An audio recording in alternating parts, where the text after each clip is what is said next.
Alright, it looks like we are live. Let me just double check on OBS here. Desktop audio should be running. Mic audio is definitely running. If you are in the chat, don't be shy. Feel free to fire off some comments, start a conversation. I do love having a conversation with you guys. Welcome back to Weaponized Autism! It is I, your host, and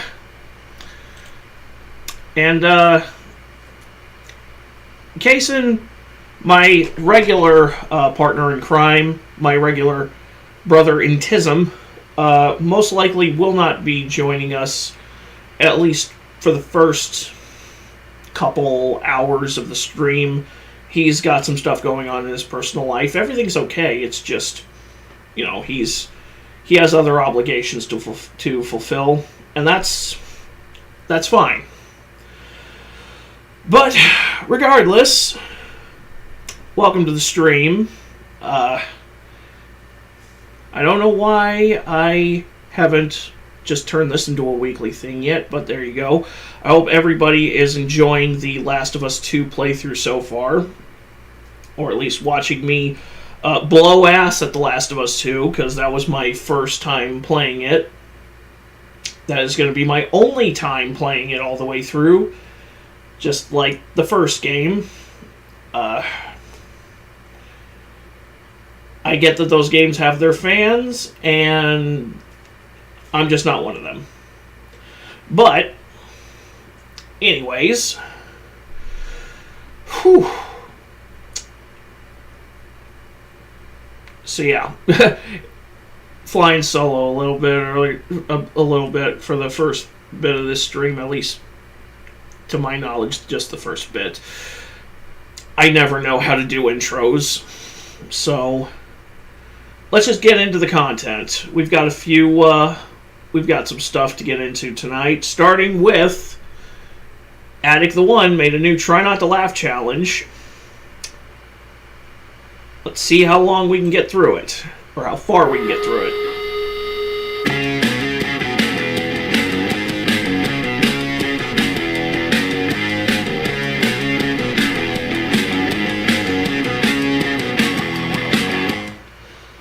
Yo, bro, you alright? Oh, that's my job, man. Damn, I'm sorry to hear that.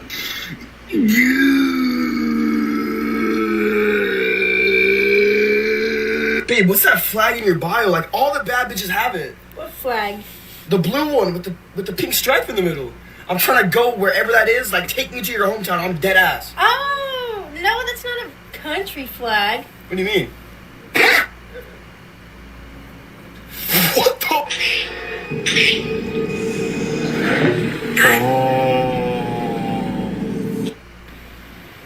What? Honey. Yeah. Come here. Oh no. Huh. If I can make you come with one finger, imagine what I can do with two. Honey! Ah, nice. Eat shit.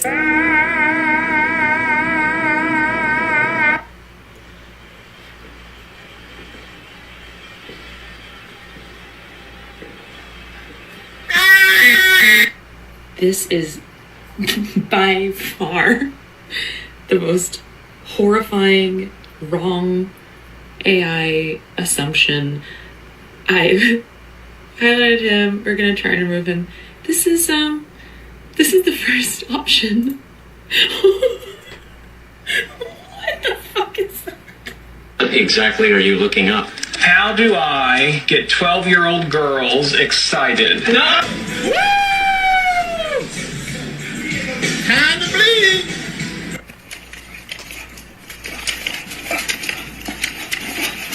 Shadowboxing.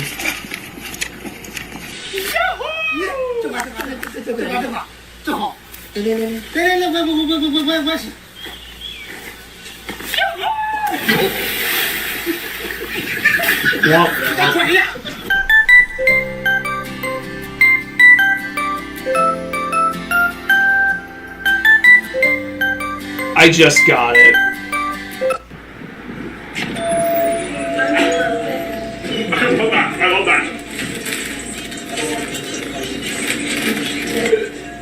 You see the dog.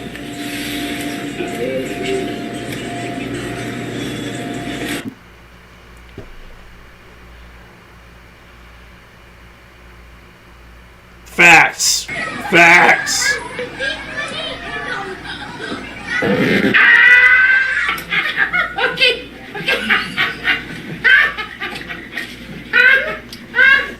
Kyle, have you seen our secret weapon? The ladder, yes. Trust me, I had to watch you play with.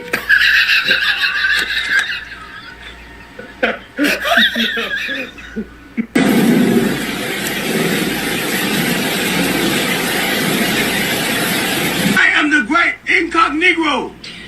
I need alcohol for my bungo. Would you like to see my bungo? Nope. Okay.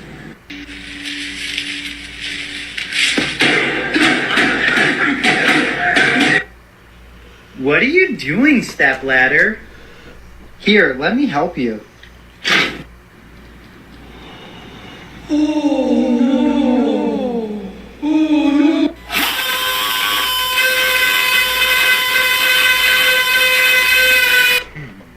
Somebody said Scottie Pippen look like just a cheetah.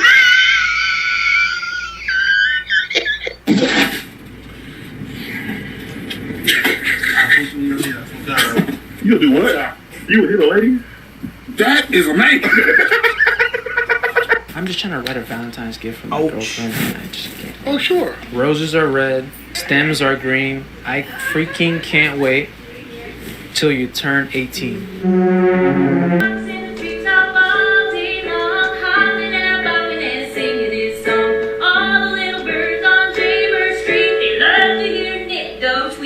Sweet Rockin' Robin. Rockin' Robin.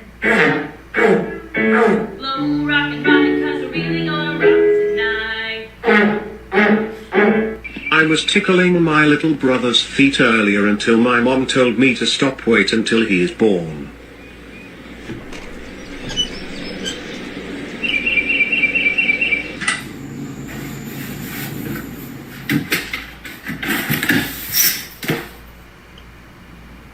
Here, we're trying to figure out what's going on here. It do be I'm like not sure that. if this is a sinkhole to China or what. I think I see something. Oh my. Is this the USA? Who's that Pokemon?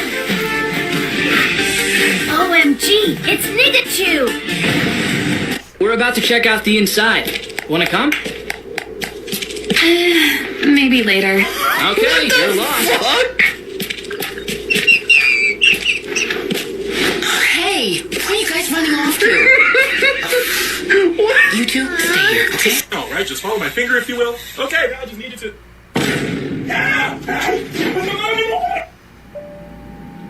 What?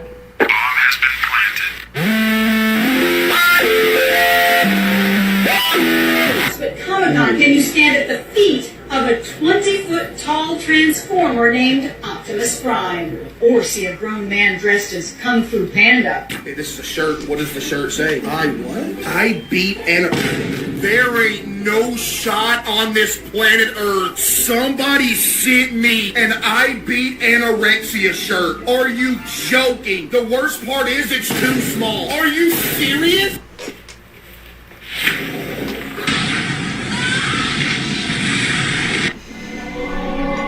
Better to come in the sink than to sink in the cum.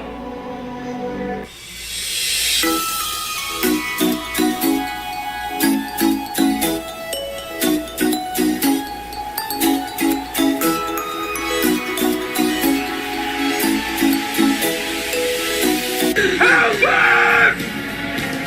Somebody help us! Yes. Here, wait, I think I can heal us. Divine light. Blind man with that.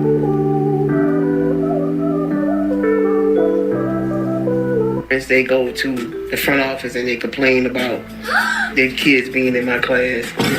You know, is he gonna be able to do this? I had one parent, she said, what if he falls on the kids?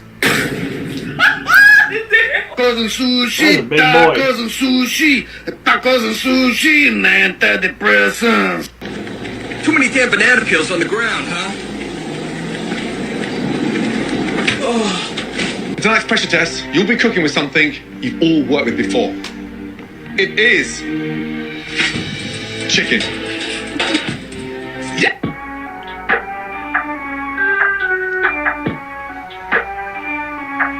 This and a godly woman? This nigga.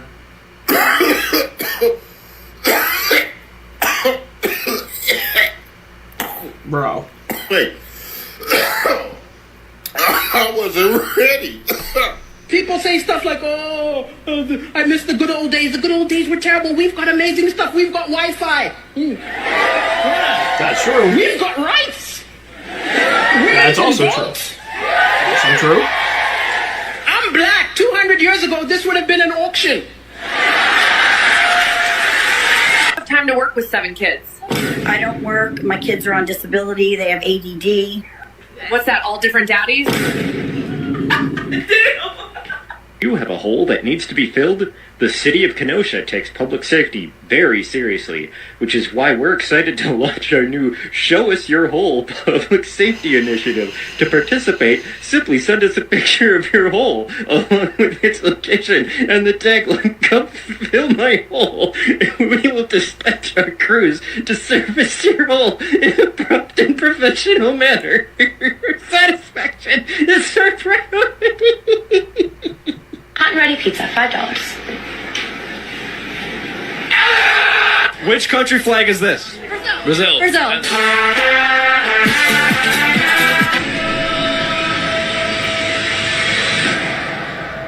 The juice is loose. What's that in your hand?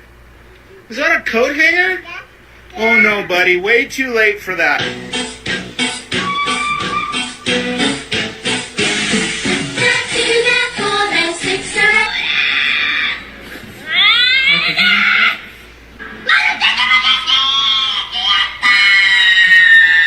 Reminder to turn off Twitch alerts. I think I saw this in a short. You're blind.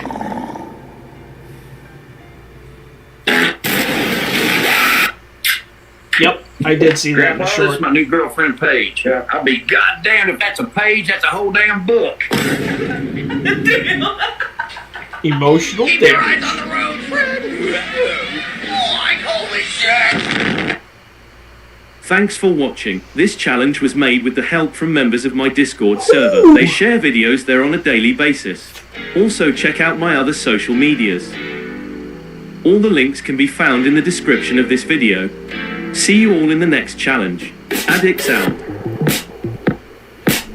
If anybody broke during the course of this video, do let me know which one got you. There were a few that almost got me. Whew.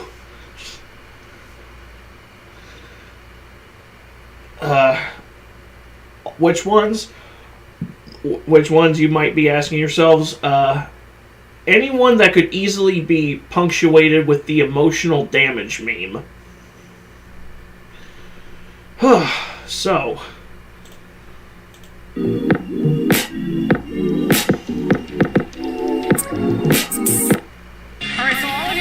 Speaking of emotional damage, we've got some chat music, well, from Chat Music 2, that I have yet to get around to watching. Gaylor Swift. I already love it. Alright, so all of y'all are calling me Daly Williams, so let's find out.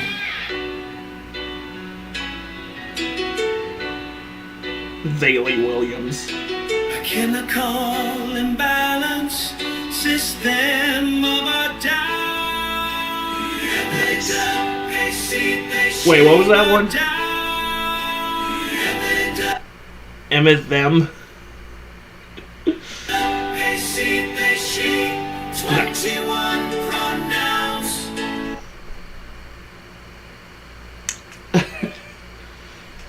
And it's pretty much a crapshoot for which ones are supposed to go by.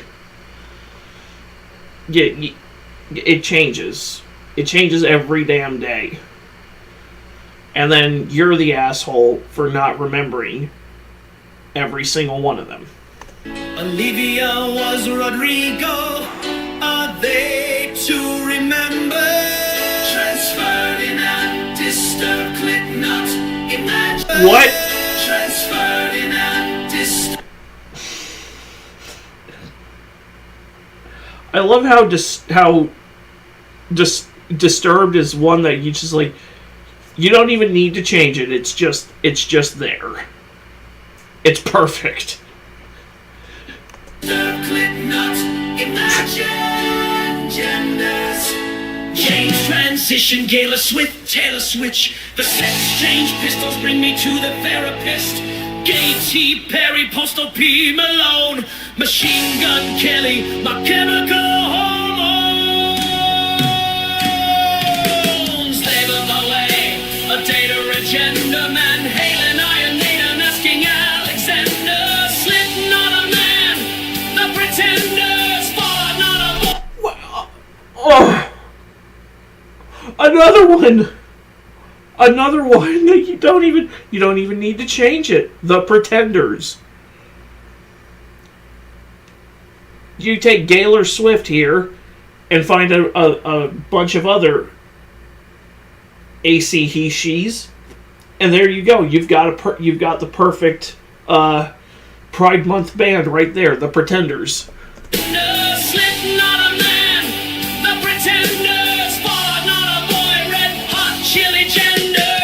Cranberries rage against your real genes. They CDC, let's see Zerpalin, Avril Lavigne. New kids on the puberty blocker. Green Day, Red Hot, Willie Choppers. Twinkin Park, Blink, One Ain't a Dude. The Who, Panic at the Restroom. My Genital Romance, Alex in Chains. Taylor Swift, My Genital Romance, Alex in... That's another one. You didn't actually have to change it. You could have actually just kept that as Alice in Chains. It would have worked. I mean, there are guys named Alice. Alice Cooper, for starters. In chains, Taylor Swift, they used to be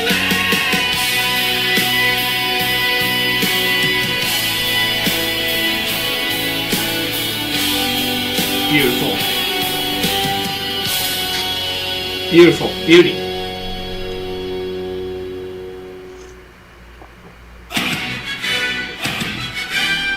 Can we all agree the world needs a righteous king to lead it? Absolutely fucking not.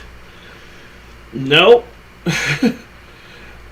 I think the world would be a lot better off with fewer kings in it, frankly.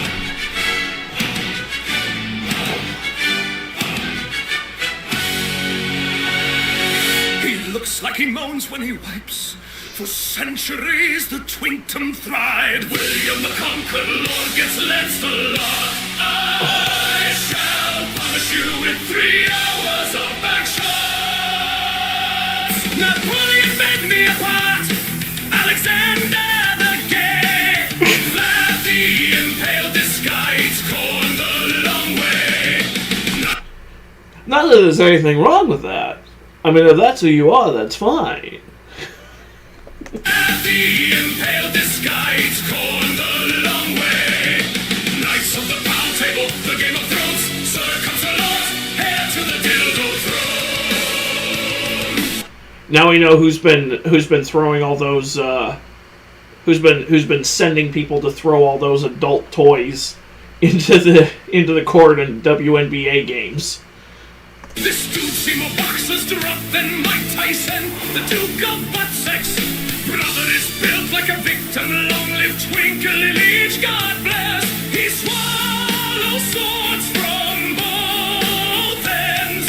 Make the twinkdom great again.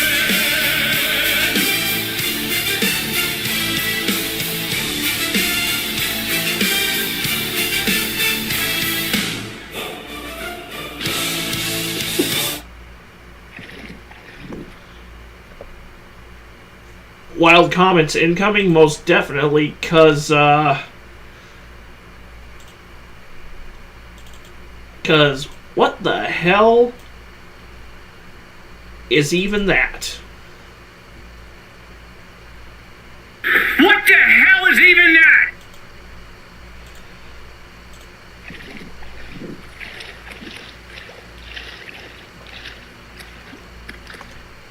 Shouldn't it be a prerequisite that in order for you to shake your ass, you must first have an ass to shake?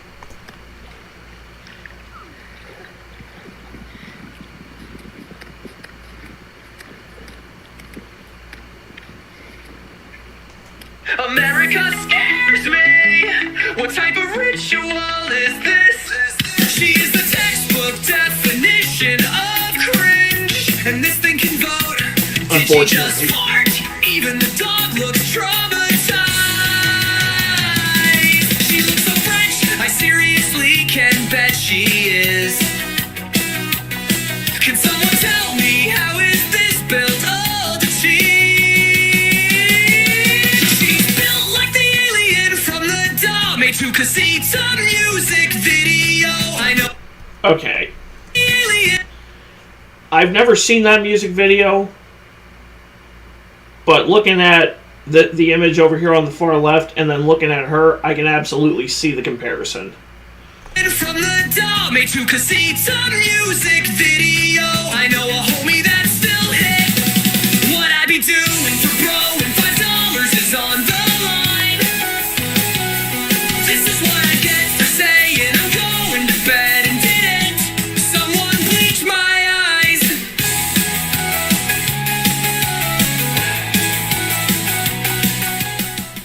Somebody bleach all of our eyes. Oh, good lord. So that's the only chat music I have down for the stream today. But we got some more stuff to go over, chat. This next one's a bit of a wild one. Hey, what's up? So, I've been on a massive Jackass bender lately. And I don't know what prompted this. I just know that I've been watching a shitload of Jackass and Jackass-related stuff. I'm about 2 seasons deep into Wild Boys. That sounds way dirtier if you use different context, but anyway. So yeah, I've been watching a lot of Jackass, and for some reason, it led me to remembering that this clip exists. Bam Margera being a very prominent member of Jackass. Personally, one of my favorite members of the Jackass crew. Telling a very wild story to frequent Jackass collaborator Tony Hawk. That it's exactly what if once you read that title, it is exactly what you think it is. Hey, what's up? I'm Tony, and this is Bam. What Bam up? has a stalker. I do. What happened? Okay, here we go. She came from Florida and left her husband or boyfriend or whatever, but she said, I'm moving to Westchester to move into Bam's and marry him, because once he meets me, I know that he'll love me. So knocks on my mom's door. How long ago was that? A year ago, thinking that I'm still living there or whatever. But she's like, bags packed, here I am. All the way from Florida to Westchester, Pennsylvania. And Bam doesn't say which end of Florida she lives in. Which part of Florida she was living in. And I mean that's a bit of a drive. That's a bit of a celebrity worshippers. They're a living reason for why we need mental institutions open up again. Not like they were before, but we do need to reopen them. Where's Bam? I'm ready to move in. Like, my mom didn't know what to do with her, so she just called the police to take her to a homeless shelter because she had no money and nowhere to go. So, Well, that was nice of your mom. So then, now she's like lurking around town trying to find me, and all my friends know her as the Florida Stalker, but I don't know what she looks like yet. So basically, the other day I found out I woke up to some girl kissing me, and I thought it was my girlfriend. Of course, I'm like, yeah, I'm sleeping, yeah, whatever. So she moved up to... Okay, Bam kind of jumps around to this. So, if I'm understanding the timeline correctly, a year prior to when this video was shot, she goes up to Westchester. And it takes her that long to work up the nerve to come into Castle Bam to try something with him. I mean, it's weird as fuck, but still. I don't think Westchester is that big of a town. And then I wake up and she's sleeping, looking the other way. So I'm like, who? I see a silhouette of a girl naked, and I'm like, who are you? And then I go to turn the light on, and then she just lays down on the ground, and I turn on the light. I'm like, who are you? She's fingering herself, going, the owl sent me from Jupiter. I'm like, Jesus Christ, 911. Like, and then so I've watched this clip a few times already, and that line still weirds me out. Like, what in the trailer park meth queen? The owl sent me from Jupiter. I'm lost. I have no words other than what in the trailer park meth queen? For real, like, huh? What goddamn language is that? So I'm on the phone with 911 as she's trying to, Nikki here is trying to get her out, and she's just saying stuff to her like, my parents invented goats and trailers, like just making no sense at all. Then when she saw that the 10 police cars pull into my driveway, she runs into the woods naked, and I would imagine she, nope, you know what, I just had a funny analogy about Steve-O and drugs, but then by the time this would have happened, Steve-O was already several years sober, so the joke would not have landed, so... Ugh.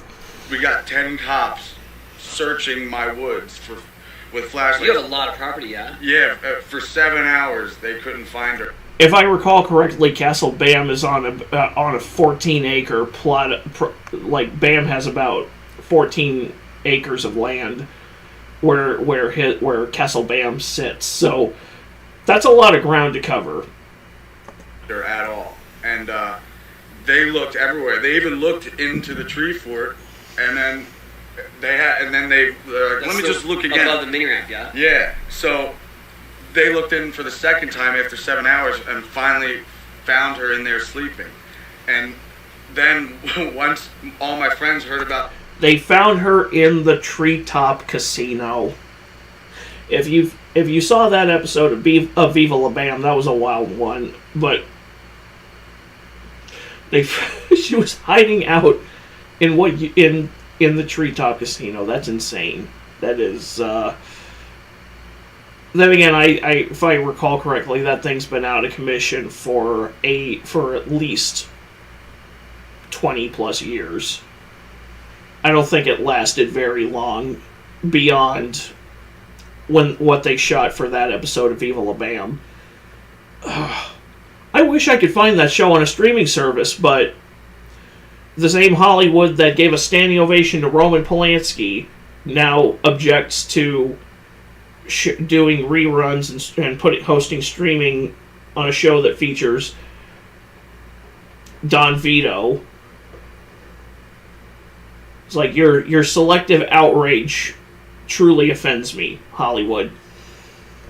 Found her in there sleeping, and then once all my friends heard about this story the next day, my one friend interviewed her at a bar because he's like, so you're the Florida Stalker, right? Oh, way before. Yeah, and so where are you living right now? And she says, in a tree fort, you know, like, and everybody just thought she's nuts because she doesn't make any sense, but she said that 3 months ago. So that means she's been living on my property for at least 3 months. It could be even more. Like, if she's been up in Westchester for a year, it most definitely, at the time of this video being shot, if she was living in Westchester for at least a year, chances are it would have been more than 3 months. She might have been staying up there for the full year she was in Westchester. Who even freaking knows? I mean, that's still supremely fucked. Just living on somebody else's property and them not even knowing about it. And Bam has a mega ramp, and Bam had a mega ramp right there, right by the casino, right by the Treetop Casino that she was staying in. So, was he just not using it? Or was she just really good at hiding during the day when he was using it? And I usually leave my door unlocked because I have a 10-foot fence around my property with a gate. So if you don't know the gate code, you don't get in. So sometimes I leave my door unlocked. So she could have been going in and out of there when I was gone. How do you discourage her from coming back? I mean, besides pressing charges, that's it. Well, I think she's still in jail at the moment. Yeah. What are the charges for something like that? She got sexual harassment, breaking and entering. What was the other? Stalking, and then one more. I think like robbery or something. But I don't know how the hell she robbed anything if she's butt ass naked. Well, she took Nikki's coat, right? I got it back. Oh, you did? Oh, you got it back. Yeah, I got it back. No, that's robbery. What are you gonna rob? You're naked. Oh, wow. Well, that's frightening. I hope it never happens again. The masses want to know, was she hot? First off, I doubt anybody's really breaking into Bam's house by now, considering the older he's gotten, the more he's started to look like Phil. Secondly, Tony, you had some serious balls on you to ask Bam this kind of question right in front of his, at the time, fiancé. I think Bam and if I recall correctly, Bam and Nikki have since separated, and he has a different wife now, but dude, to ask him that question right in front of his freaking fiancé, I just hope Bam didn't have to hear all about that the entire ride, the entire way from LA back to Westchester. The thing is, she wasn't bad looking. Like, she was fit, and she has the potential to be pretty, but she's like homeless. So she had hairy ass armpits, this minging ass pussy, and she looks dirty looking. Like that was the strangest thing that has ever happened. Just waking up to that. Wow. Yeah, I've thought that you could have experienced the strangest things ever, but then you just stepped it up a notch. Oh, and then another thing, when she was kissing me, the next day I wake up with this minging ass cold sore. Oh my! So I don't know if it was the stress of the situation or the bitch gave me this. You know what I mean? It was her. It was a stressful situation, so I could, maybe it's a stress, or it's from goddamn her. It was definitely her. See her on the street. Stay away. Tell her Bam's out of town forever. I am. I'm out of town forever. Ugh. Alright, now let us now shift gears. We're now shifting gears back to what is becoming a regular on the channel, a regular feature on the channel. Oh no, it's Alex. You see that title, I'm sure you have a safe assumption. Let me just confirm it for you. I'm sure everybody has seen the wild news that PlayStation is following Xbox's example of now putting their games on more than just their consoles and PC. So it's undeniable I mean, it was undeniable that Microsoft was that Xbox was third party when they started porting their first party games onto PC. It was undeniable when Xbox was porting their first party games onto PlayStation. We saw that recently in the firestorm that created. And it was undeniable when PlayStation started porting their games onto PC and Lego Horizon on the Switch. Now it's undeniable. The console wars are over. The console wars are over. It's not about who has the better exclusives, which it hasn't been about who has the better exclusives for the last 2-3 generations. It's about who has the better platform. The only company that's still holding on to first-party exclusivity is Nintendo, and guess what? Eventually, they're going to fold as well. Whether you like it or not, personally, I've never cared for the whole idea of console exclusivity or platform exclusivity. I do think that I do fall into the camp of every game should be on every platform. But apparently some people do not agree, and a lot of those people are in the PlayStation and Nintendo camp. And we're going to laugh at them now. Yeah! Woo! Ladies and gentlemen, it has been a fantastic 48 hours. I have a special superpower. It's really great, actually. Whenever I am too exhausted to do anything or make content, it turns out that exact day, insane news drops right before I want to go to bed. And then the next day when I'm making the video, even more stuff happens. You see, the last 48 hours has been astronomically amazing, and it has proved that denial is not just a river in Egypt. Every single talking head and pundit that has been saying the exact same thing for years, mind you,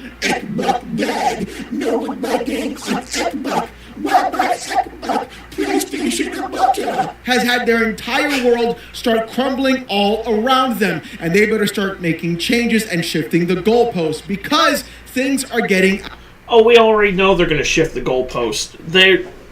You can't have a rational debate with a corporate shill, be they PlayStation, Nintendo, Xbox, or any other corporation for that matter. You can't have a rational argument with people who have made a brand a part of their lives, because they will literally twist themselves. They're going to make like Randall's cousin in Clerks. They're going to break their necks trying to suck their own dicks to prove a point. And the point is, I'm right, you're wrong, fuck you. And that's the best argument they can ever make. Out of hand, and we are seeing direct notes and words from PlayStation's own CEOs signaling to their shareholders what the plan is going to be. And that plan, ladies and gentlemen, is going to be third-party publishing. Whether fanboys want to admit it or not, you boys are going out sad. I'm talking about real sad. Sadder than when the Xbox fanboys went out. See, they picked it up real fast when everything was happening. They were like, all right, cool. We got it. We're done. We're PC gamers now. You guys? No. You guys. You guys are going to have a crash out of all crash outs. And it's going to get even worse because now PlayStation has... It's going to be hilarious when Nintendo starts doing that and the Nintendrones start following suit and melting down and crashing out. Because, like, PlayStation fanboys are like people who only use Apple products. They're like so high on their own exhaust about spending all this money on this technology that really is no more useful than its predecessor. Nintendo fanboys are the Disney adults of the gaming industry. They've pretty much made they pretty much revolve their entire life around a brand that is traditionally geared towards youngsters, towards kids. And it's kind of cringe. Sometimes it's a little creepy. Actually admitted the reason why Helldivers 2 was put on the Xbox. And it gets even better. According to Windows Central Gaming, it turns out that PlayStation was behind bringing Helldivers 2 to Xbox. That's right, there it is. This isn't some like weird thing where Microsoft walked in with a bag of money and they were like, hey guys, please, we need video game crumbs. Could you hand us something? One of your exclusives, please? It wasn't like that. PlayStation said, hey, we need to make money and we gotta do it quick because that Concord tax is coming up faster than we can actually afford. And we'll talk about Concord in just a second too, don't you worry. I was about to bring that up. It's $400 million budget for fucking Concord just for it to flop harder than Liam Payne so badly that they wound up yoinking it from any and all digital storefronts in less than 2 weeks after launch. No game has ever crashed out that fucking hard in the history of the gaming industry, and that includes E.T. for the Atari 2600. PlayStation literally is going around and purposely chose to put its games, its owned IP, that it properly owns, published by them, developed by Nixxes, the porting company they purchased, to put their games on the competing platform. It's over. Boys, I don't know what other excuse you want to bring. Everybody's talking about, hey, that job posting, that wasn't, you know, it's got filled already, guys. It was an older job posting. It doesn't matter how old the job posting is. It's the fact that the job posting existed, and they're going to be porting more games to other platforms. PC Day and Date is going to come quicker than you think. Your tentpole titles will be on other platforms besides PlayStation boxes. And the reason for that is simple. There is far too much money being left on the table for you idiotic fanboy clowns to sit there and use it as a list war on Twitter. There was this tweet a few years ago that took off quite a bit, and I wanted to bring it up real fast for you guys. Remember this one? Exclusive. Menakato, former PlayStation executive who joined Xbox in July, is telling Japanese publishers that they should release games on Xbox because PlayStation is not enough to expand their business. This was back in 2023. People said this was crazy. People said this would never work or happen. The fact is, Xbox and Microsoft are more about being a platform, like I called back in 2017. I was 8 years ahead of the curve, baby, and here we are. And that's exactly what's happening. We're seeing these game companies realize they cannot afford to simply be behind a plastic box. They have to put their games anywhere. Their lunch is being eaten by games like Fortnite, massive live service games, and so many others. And now we're seeing Battlefield 6 take a massive step forward into getting more players away from other actual services. There's only so much time in the day. They're going to go ahead and charge more money and cast a wider net to make as much money as possible. Yet for some reason, clowns don't realize what is in fact happening. Charge more money, which is why you boys pretty much just sticking to old games at this point. I don't know about the rest of y'all, but 95% of the time my PC is an emulation station, so watching this happen is just, I think it's fucking funny. I think it's funny watching a bunch of retards claw at each other's throats for games that are frankly too expensive. But hey, now it's no longer locked to that platform, it's now on my platform. And now it's not about who has better exclusives, it's about who has the better console ecosystem. Like, I think by the time the PS6 rolls around, and maybe ideally speaking if Nintendo starts unfucking themselves with the Switch 2, I think I'm pretty much going to be a full PC convert within the next couple years. I might as well be there already. But watching these idiots melt down about it's still going to be hilarious to me. The idea of using video games as a as for bragging rights over my platform has this and yours doesn't. It just baffles me. Because it's like, why do you care? You don't work for the company. You're not a stockholder in the company. You're not a shareholder. So why does it matter to you which platform sells more, which console has better first-party titles? Why does it matter to you? It's like it would actually be less embarrassing for you guys to just brag about being the winner of a premature ejaculation contest. According to Windows Central, the article says this. Helldivers 2 CEO says, quote, send your thanks to PlayStation. In a surprise move, Sony appears to be the one that pushed for Helldivers 2 to release on Xbox in response to a fan on Discord who praised Arrowhead for managing to bring the game to Xbox. CEO Shams Georgiani clarified the situation, saying, it was all PlayStation. Send them your thanks. We're all in support, of course.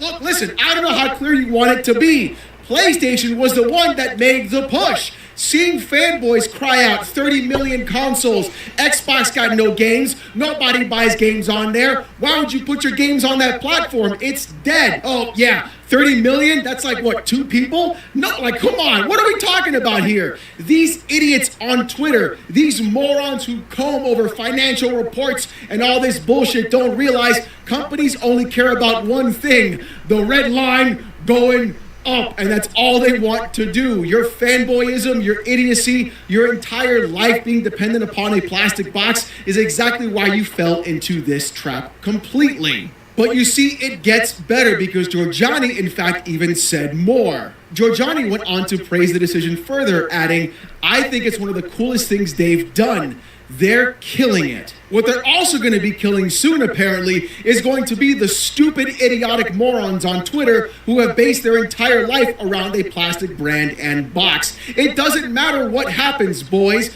PlayStation is always going to sell consoles because it has the proper mindshare of the regular consumer. The difference is there's 30 million other consoles that they weren't able to sell that Xbox sold instead. And just like Xbox said it, how are we going to sell 70 million? We'll just put our games there. That's exactly what PlayStation said on top of that. Because it's a license to print money. And the more platforms your game is on, the more money you can make from each platform user, which means you can take that money and then put it into making more first-party games and continue using it to fund your consoles. Everybody wins. The company wins. The players win. Well, the players don't win because the games are getting more and more expensive for less and less game, and in PlayStation's case, less and less gameplay and more cinematic experiences. Yeah. Last of Us, anybody? God of War 2018, anybody? Uncharted, even though I actually like Uncharted, anybody? Fucking Horizon Zero Dawn, aka the Avatar of video gaming? When they saw Microsoft basically take over the top sold games on their platform, they said, wait a second, Microsoft is making 70% of every sale made on our platform?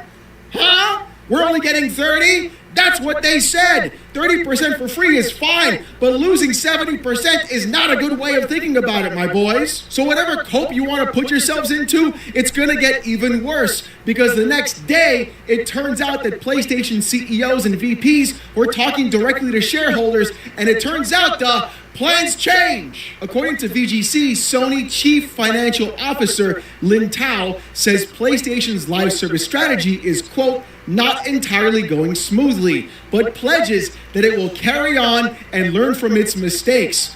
Tao says progress has been made despite somewhat negative news caused by Concord and Marathon. Learn from its mistakes, like not spending $400 million. Well, okay.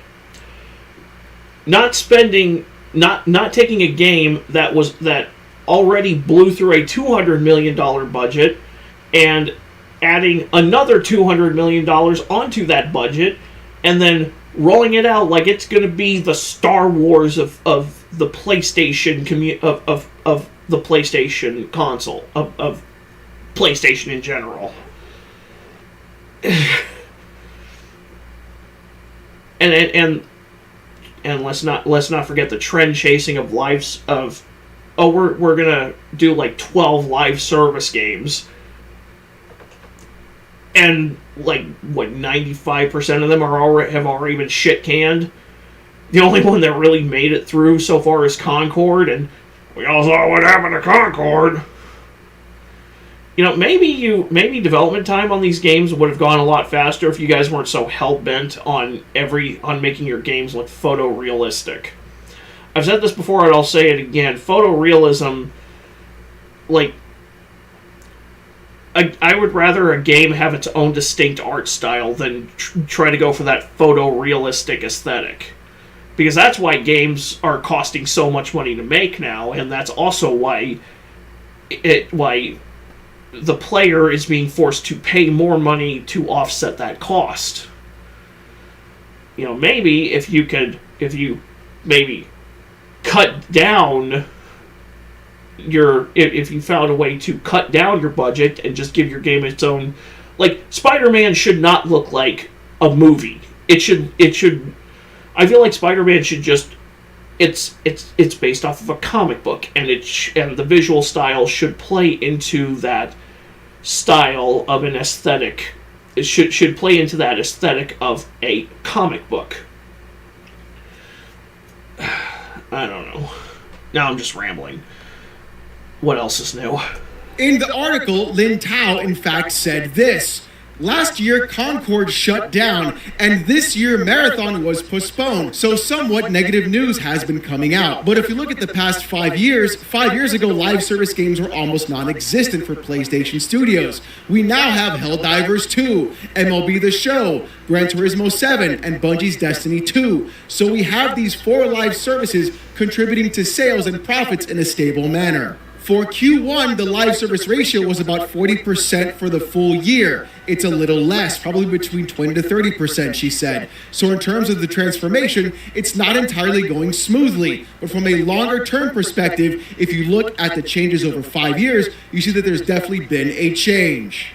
Oh, there's a change coming, all right. There's a big change coming. You see, these live service games cost a ton of money, and people that are going around coping themselves, thinking that it's only going to be live service games heading to Xbox or other platforms, really have no idea what's in fact happening. I mean, take a look at this tweet. Millie A on Twitter said this: internally, Sony sees Xbox as a diminishing platform, still present, but no longer influential enough to factor in premium content plans. No plans for PS5's marquee single-player AAA titles on Xbox. Live service games? Different story. They're built for reach, not prestige. How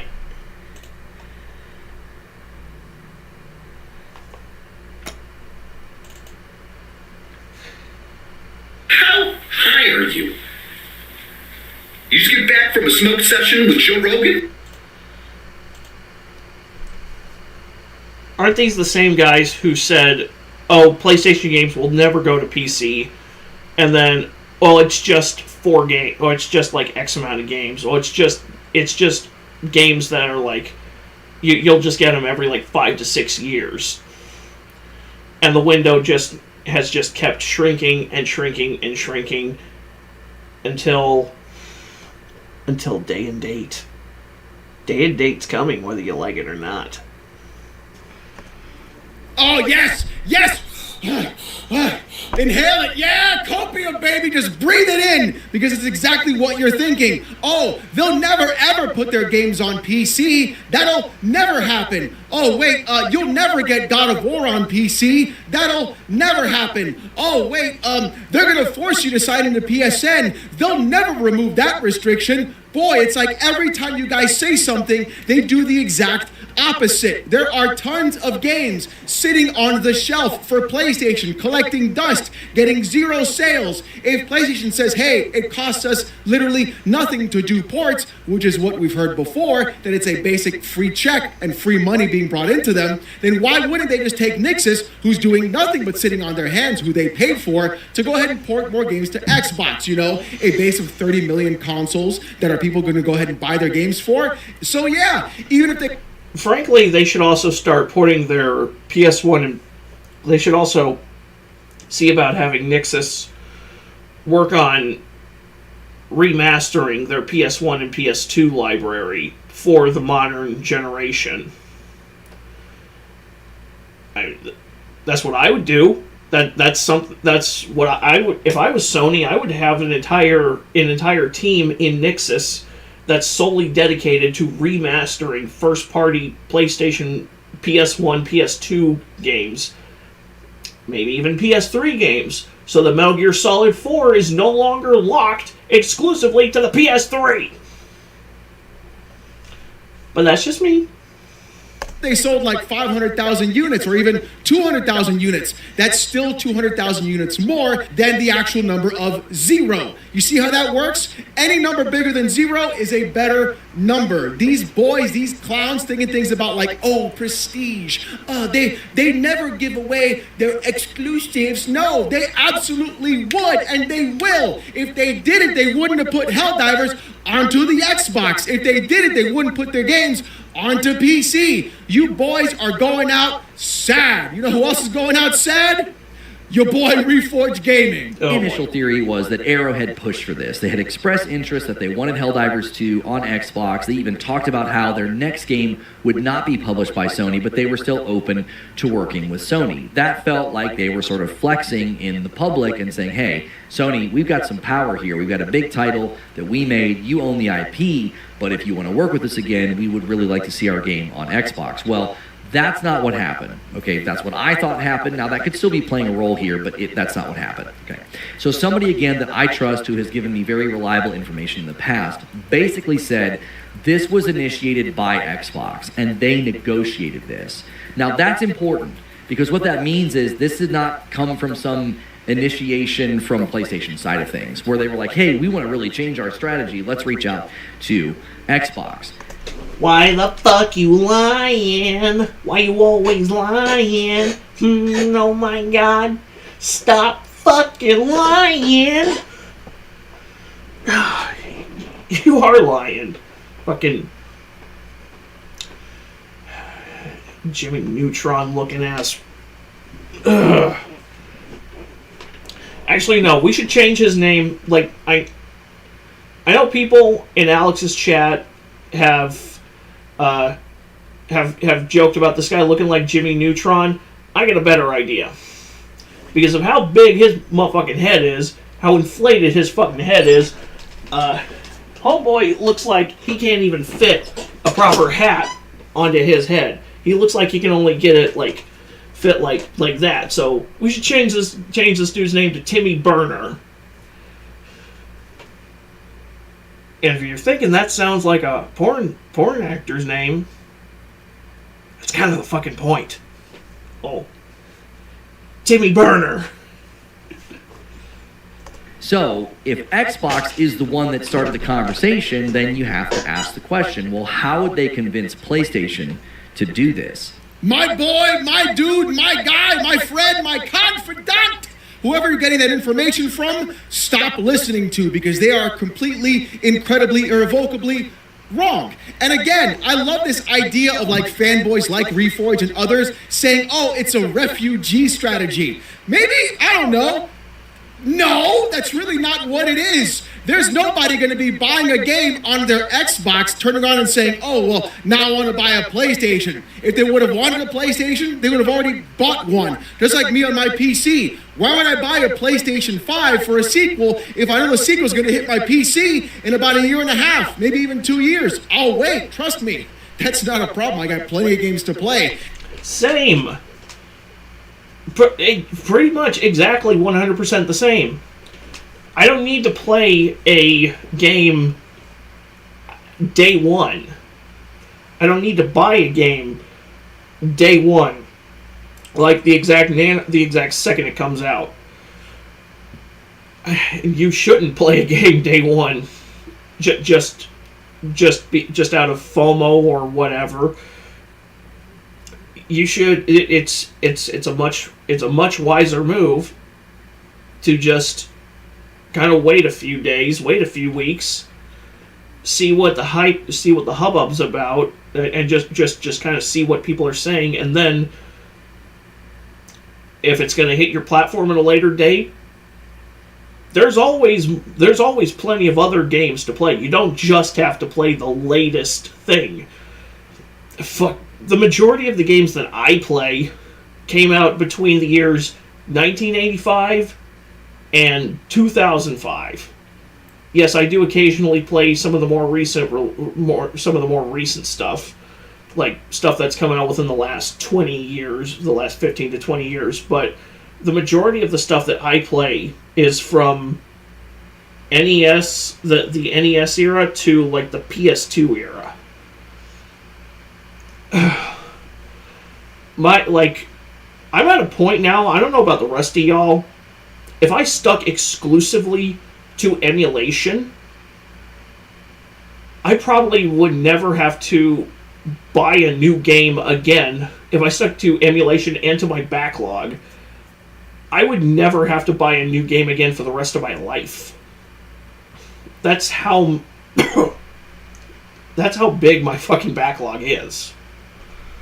That's exactly the case with Xbox as well. You've got people already dug deep into their digital libraries. Like Phil Spencer said, they did in fact lose the worst console war to lose. And that generation in fact was the worst because everybody built their digital platforms. And people are going to feel stuck, and it's going to be harder for them to leave all that money that they spent and then go to somewhere else to spend even more money. That's how it is, my boy. And we are now moving into the platform wars. And if you don't believe me, Sony even said it themselves. In the gaming business, we are moving away from a hardware-centric business model, more to a platform that expands the community and increases engagement.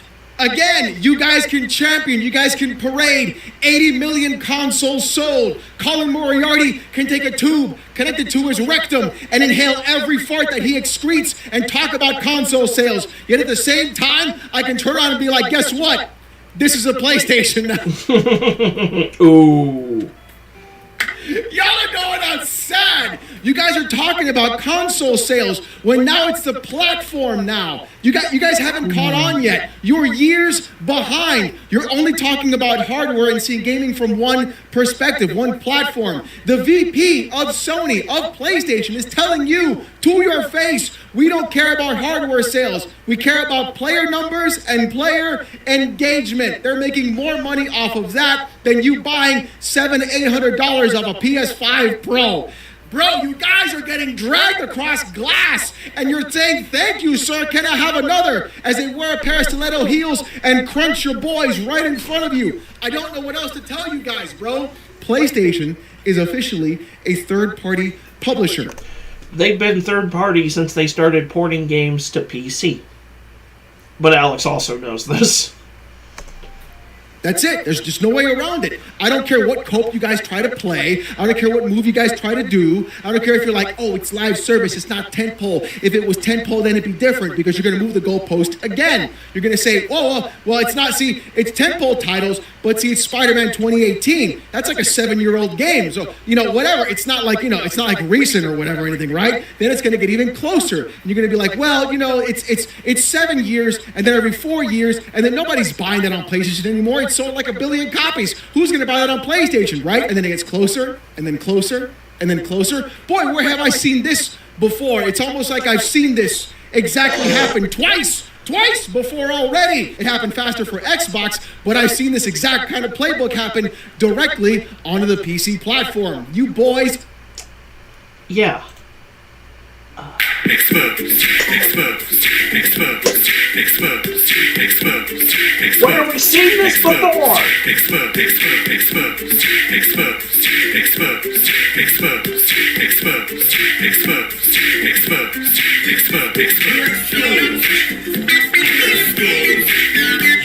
exposed.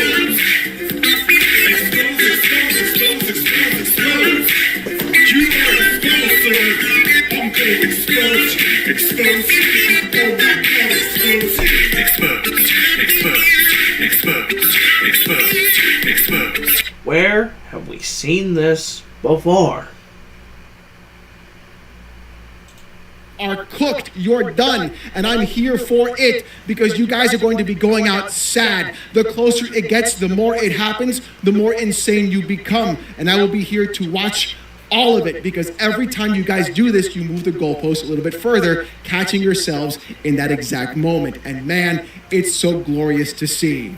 PlayStation is signaling to their shareholders and to everyone. They are a platform now. They are signaling to everyone they're going to be making more live service games. They are showing you to your face they're going to be putting those games onto Xbox. And if those games sell well and those games do well enough for the actual port, they're going to put more games onto that platform. The platform wars have begun, ladies and gentlemen. It's no longer about console sales. Now it's about users and monthly engagement and active users because they're not going against Xbox. No, they're going against people like Fortnite and Apex Legends and League of Legends and all those other massive live service games that make billions of dollars per month. That's who they're going after. The console wars were small potatoes, and if you don't think that's the case, you've been living under a rock for the past 5 years. Anybody in the gaming industry with eyes has seen the damage that Fortnite has done to so many other gaming companies. Back then in the 360 days, they all chased the Call of Duty dollar. Now they're chasing the Fortnite dollar, and they're going to do everything they can to do it. And if they keep having flops like Concord and Marathon and etc., then you can bet your sweet bippy they're going to have to find other ways to recoup those costs and loss of revenue. And you know how that's going to happen? Printing out those free checks and porting more games to other platforms. Guess what, boys? It turns out you guys were never supporting the devs in the first place, and you were never enough. Kind of sad when you think about it. So you know what? It's been a crazy set of a couple of days, and I know you guys have to hear about this as well, so leave a comment in the comment section. Right? Who knew?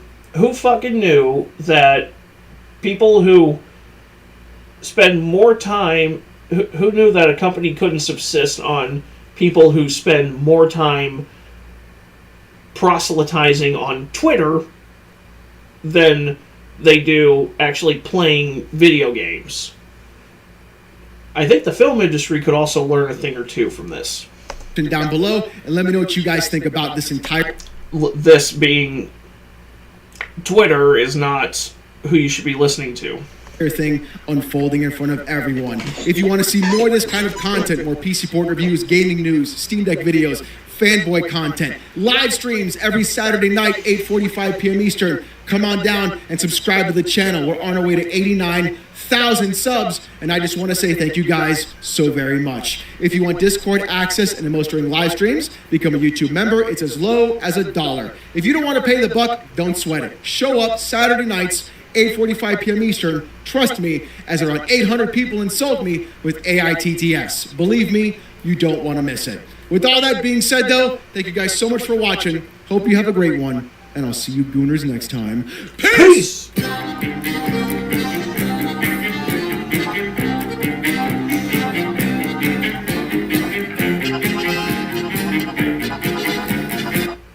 Before I was known, girls wanted me. So... bullshit within the first second. So, here we have a newcomer to the alpha male roasting scene. He goes by, as you can see right here, he goes by American Thor, which is a pretty badass name. Guy is he's been doing YouTube for a few years now, but this is like his, I forget what his other channel is called. This is his secondary channel, but it's still fairly new, and it seems like it's mainly there to call out fake alpha males.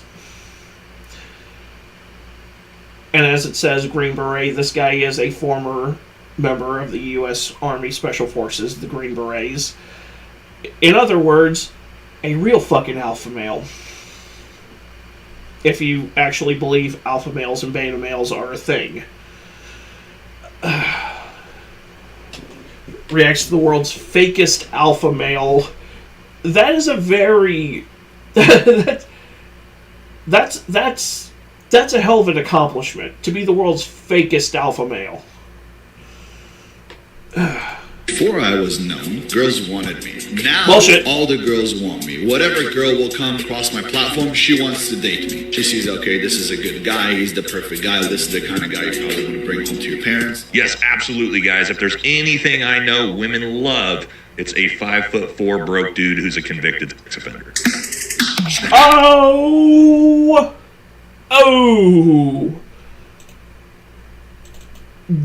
Damn! Exposed, exposed, exposed, exposed, exposed, exposed, exposed, exposed, exposed, exposed.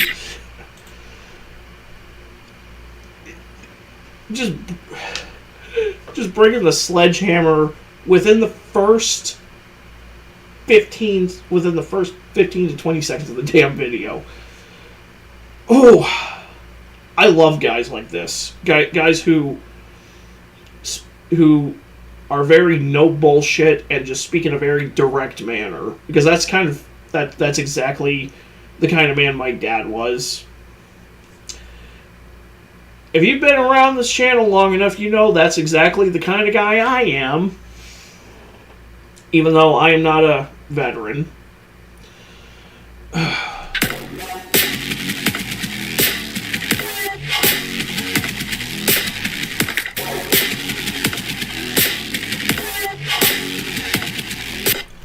Can, just one slight addendum, can we just declare a national edict forbidding YouTubers from ever using this third-tier titty bar music ever again? Can we just go back to metal? Can we just go back to shredding-ass heavy metal? You know, music that actually has some testosterone in it? No? I mean that's just me.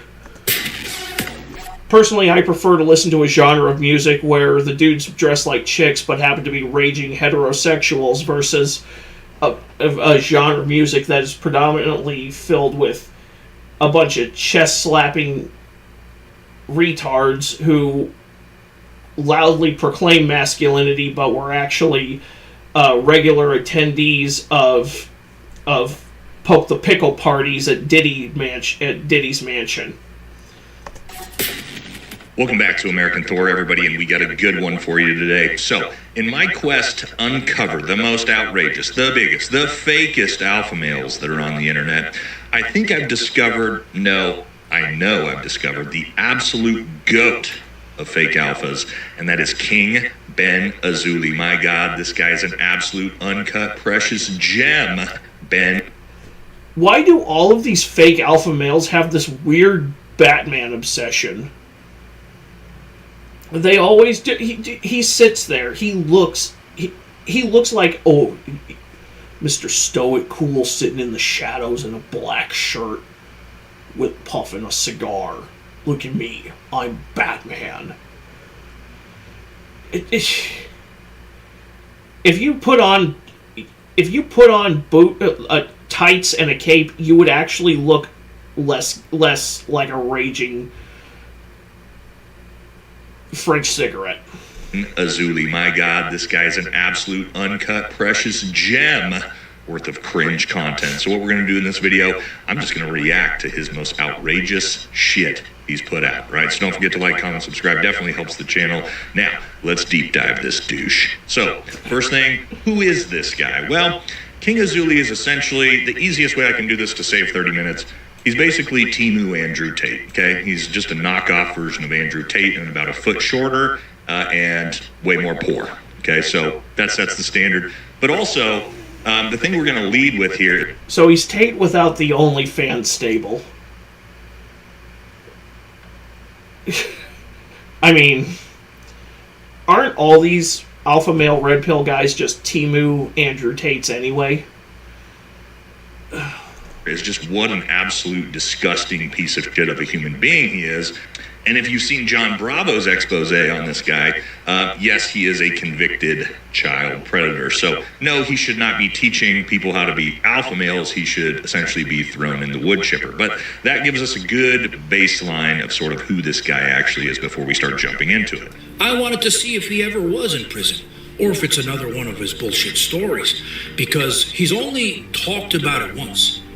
And he said that he went to prison for something that he didn't do. And after that, I got arrested. I got arrested for something that they said that I did, and I didn't do it. Was it true? Did he go to prison? Yeah. He was telling us the truth on that.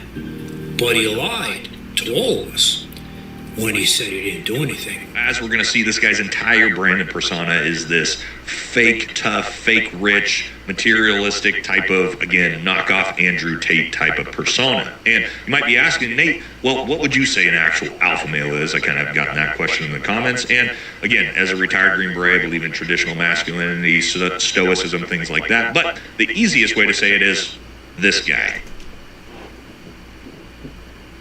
Based.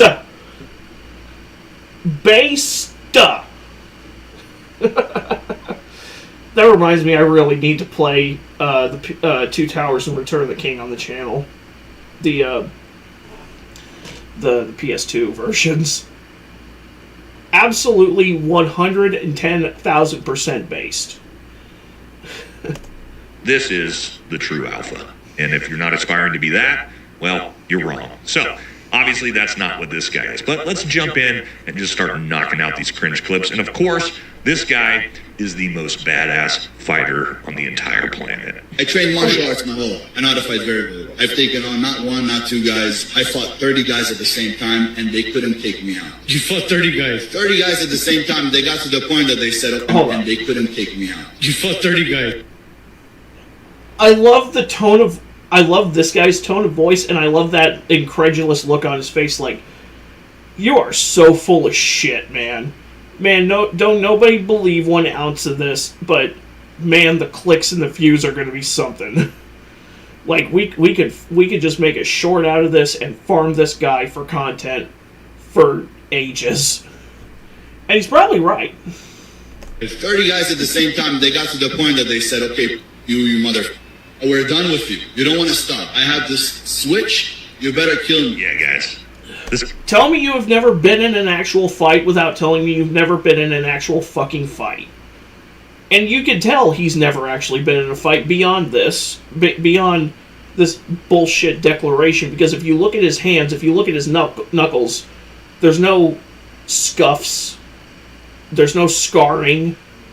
When you're in an actual fight, When you get in a fight and you actually punch people, there is going to be lasting damage on your hands from it. There is going to be scarring along your knuckles. Some guys, you can just look at their hands and you can tell that dude, and you can look at their faces and you can tell that dude's been through some shit. This guy has never been, not American Thor here, but King Ben Azuli, you can always tell he's never been in a fight. Just like you can tell I've never been in an actual fight, but I'm not on here trying to proclaim myself to be some kind of hardcore kung fu master who could take on 30 guys at once without taking a single hit, like Tony Jaa cracking like 50 guys' arms and legs and necks in the end of The Protector.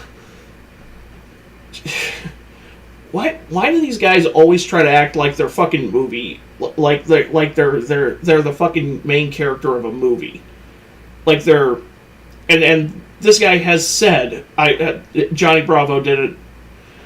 Johnny Bravo has a number of videos on this guy that you should go check out. Guy basically worships Hollywood martial artists. Chuck Norris, Steven Seagal, Van Damme, Bruce Lee, Jackie Chan, Jet Li. The guy has, which in fairness, when I was in high school, I also kind of worshipped those martial arts guys. But that lasted about 2 fucking years.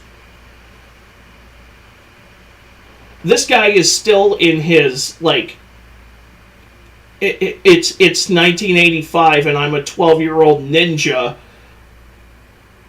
obsessing over TMNT. This guy is still stuck in his 12-year-old TMNT in '89 phase. This guy sees red, right? He sees red and bodies hit the floor. Yeah, he fought 30 grown men at the same time. Wow. Yeah, that's this guy's John Wick, right? So we're setting the stage. We've got John Wick light. Which is funny because he tries to act like he can never take a hit. John Wick took some hits. More than a few. He did not come out of every encounter unscathed.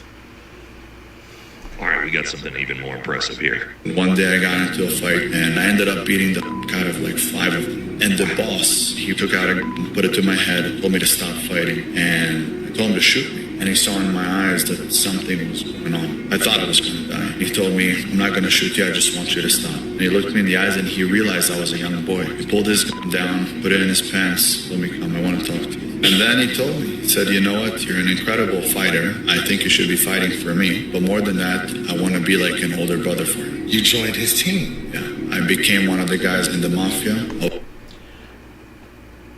For context, this was in another John. This clip was featured in another one of John Bravo's videos.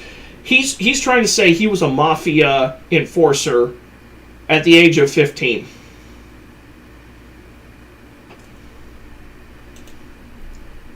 At the age of...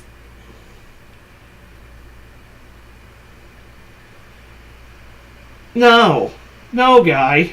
You... Fuck you.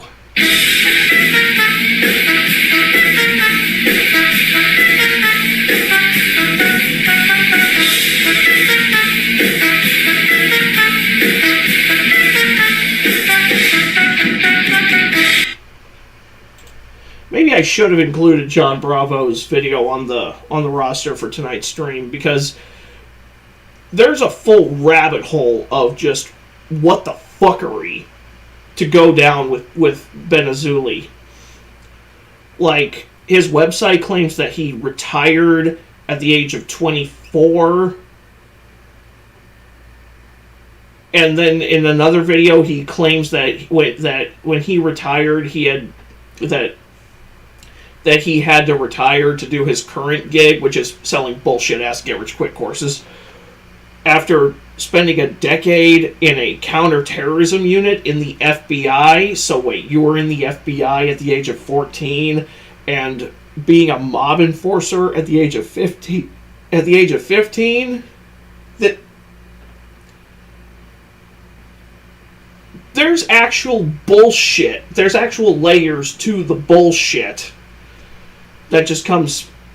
I think his ass is jealous of all the shit that comes out of his mouth on the regular, is what I'm trying to say. I was named the Kid, and it was the Russian mom. All right, so this guy's got a lot of great stories, right? He beat up 5 Russian mobsters by himself when he was, 14 years old.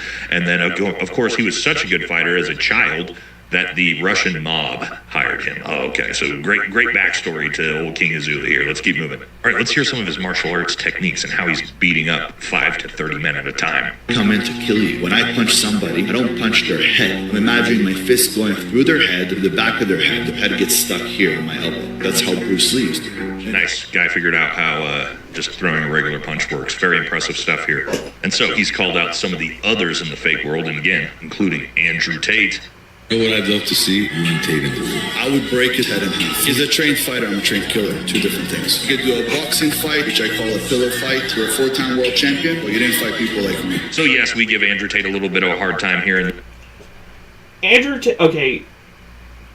As much as I detest Tate, and as much as I find his kickboxing background to be questionable at best, the guy at least did get in the ring. He has thrown hands. And like American Thor here said, he is a full foot taller than Benazuli. Benazuli's like or close to a full foot taller. Benazuli's like 5'4". Tate is 6'3". Size actually does matter, although I do think Tate's... I've seen some of Tate's training footage, and his technique is incredibly sloppy. Even for somebody like myself who has no martial arts training, I can still... when you look at training footage from real fight, from people with upper echelon, like UFC fighters, and then you watch some of Tate's training footage, it's like night and day. His technique's incredibly sloppy compared to people who have actually made it in kickboxing and in martial arts, professional martial arts fighting.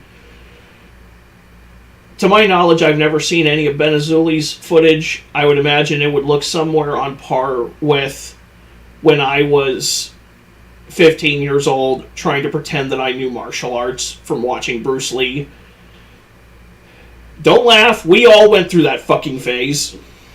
There, but he is legitimately a 6'3", 4-time world champion kickboxer, whereas King Benazuli is a 5'6" Steven Seagal knockoff, right? That's not the only person he's challenged. Jake Paul, this little bitch, was supposed to have a fight with me. He didn't want to fight me. Why? Because I have to lose. I have to lose a fight in order to fight him. Little girl. He took a fight with Mike Tyson. Mike Tyson. People were surprised. How come Mike Tyson didn't beat him? Mike Tyson is an actor. You didn't see him on Ip Man? All right, so another great clip. Mike Tyson is also a professional boxer who prior to making acting appearances did in fact get in the ring and did in fact hold world championships for boxing. So let's not even attempt that. Let's be real here. The only reason Tyson lost that fight is because he was paid to, because Jake Paul cannot fight somebody who is actually in their prime and is actually in his age bracket. It's always people who, every time he gets in the ring, it's with people who are long past their prime, who can take a paycheck to lose to a young buck who wants to act like he has something to prove. In reality, he's just, it's all for show. I mean, Mike Tyson took a paycheck, so I can't fault him for that. Just like I can't fault any of the other long past their prime boxers who have gotten in the ring with Jake Paul. But do not even attempt to act like you are above Mike Tyson when, even past his prime, unless you're supplying a paycheck for him to take a dive, I'm pretty sure he could still kick your ass. Pierre, of course, right out the gate, no, Shaq has never met this guy before. He definitely never texted him. But also, Jake Paul, Mike Tyson fight, pretty cringe, but at the same time, Jake Paul is probably twice this guy's size, actual trained fighter, and yes, he would demolish old knockoff Jean-Claude Van Damme here. All right, guys, now if you are looking to get in shape rather than spending thousands of dollars on some bullshit fake alpha male programming, what you should do, head on to the gym, but get your supplementation right. You could do that with our partners over at Tasty Gains Creatine and Pre-Workout Gummies. All right, guys, we're back with our partners at Tasty Gains, and they got a new product, Pre-Workout Gummies. Now, if you're like me, you're trying to get rid of your last vice, which is energy drinks, you need to swap over to Pre-Workout Gummies. The best part about these, they're organic, 1 gram of sugar, give your liver and your kidneys a break from all those energy drinks. 30 servings of this, only $30, far cheaper than your Red Bull habit. If you're looking for an awesome pre-workout, it's going to give you all the same effects as your regular pre-workout for a way better price, swap over, try Tasty Gains Gummies. Now let's hit this workout. All right, so we've obviously identified what a fake tough guy he is, but let's talk about his presence, what he brings to the room when he walks in, because he's got a lot of clips talking about that. Get me as soon as I walk in, and they're like, who is this guy? I look like I'm going to hurt somebody. Nah, you look more like the reason why women cover their drinks up at a nightclub, to me personally. You know what I'm saying? Like, you remind me of a buff chihuahua. could be capable of violence. I'm just not that concerned with it, you know.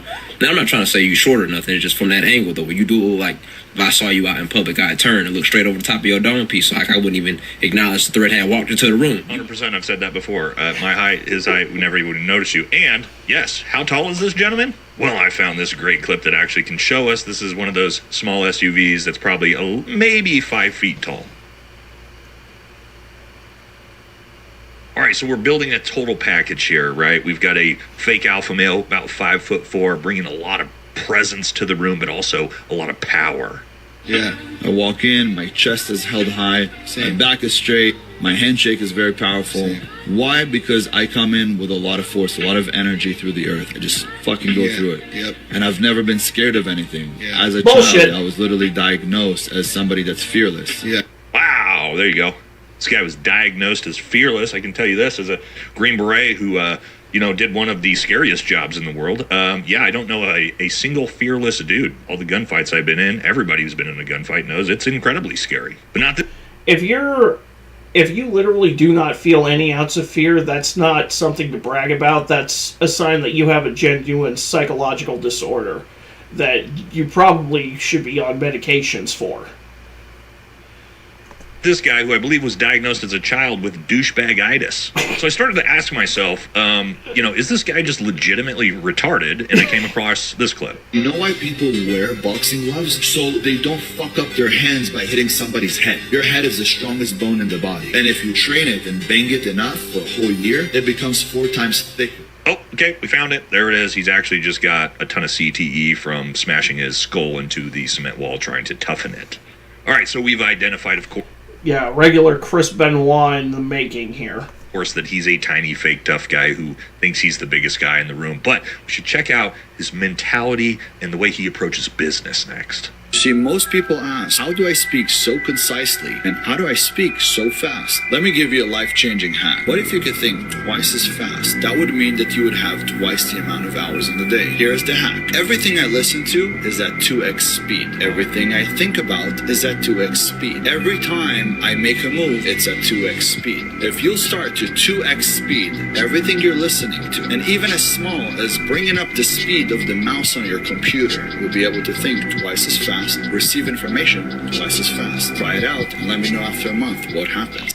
Anybody who takes this guy's bullshit at face value has a brain that operates at 0.25x speed.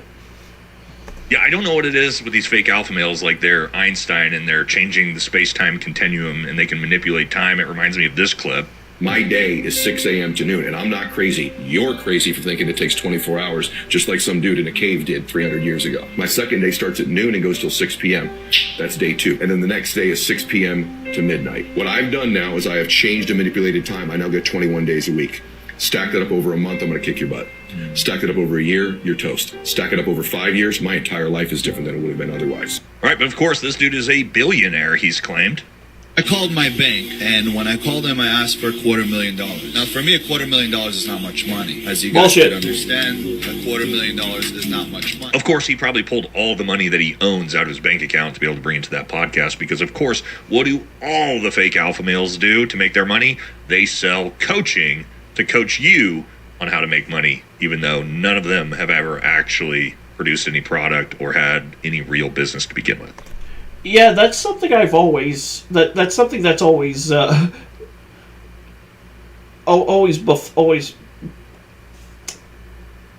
I'm trying to think of the right word. Befuddled me. That's something that's always befuddled me, is like... They're selling all these courses on how to get rich, but it's like... How did you get rich in the first place? And honestly, half of these guys... They're not rich. They're just nepo babies, living off of a trust fund supplied by their parents, or they have just enough money to make it appear like they have a wealthy, well-to-do lifestyle, and then they make extra coin from suckering you into believing you can have it as well. It's all a grift. It's all a scam. And it absolutely irritates the piss out of me that there are people who are still stupid enough to fall for it in 2025. It's...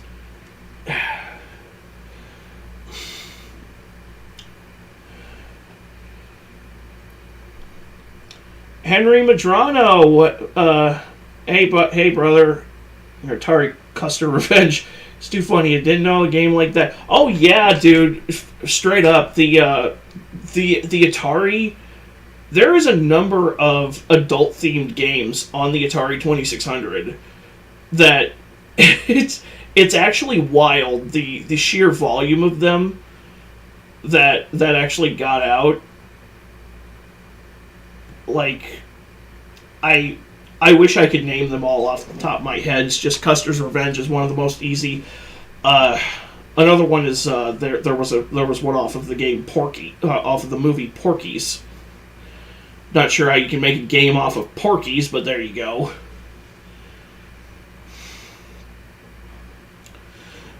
But yeah, Custer Revenge. Yeah, that was.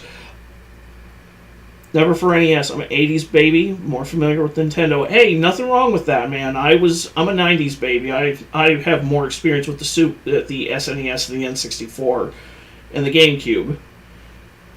I mean, in fairness, there are some NES games that maybe have some questionable stuff in them, but I don't think I think most of those they either had to heavily censor them to get that Nintendo seal of approval, or just never made it out of Japan. Golgo 13 is a pretty good example of that.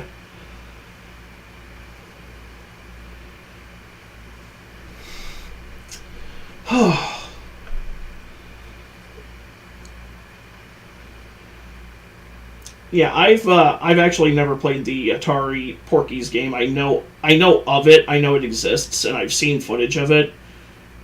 Funny enough, I've never actually seen the Porky's movie either. I feel like I don't know. There's the list of movies I've seen, and considering the majority of the movies I watched came out in the 80s and the 70s and 80s and 90s. The list of movies I have seen is so much, like, I don't know, maybe it's just because I'm not a big comedy guy that I've never had an inkling to watch it.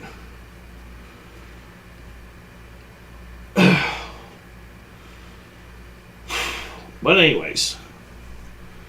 People ask me all the time, how much money do I spend on outfits? Now, it's not that much, but let me share with you what's very important, especially if you're ever going to do big business deals. When you're meeting people like me, we look at a timepiece. People that do big business, they know that this is $100K on the wrist. This is an AP. No diamond. If you're spending $100,000 on a wristwatch, you're a fucking moron.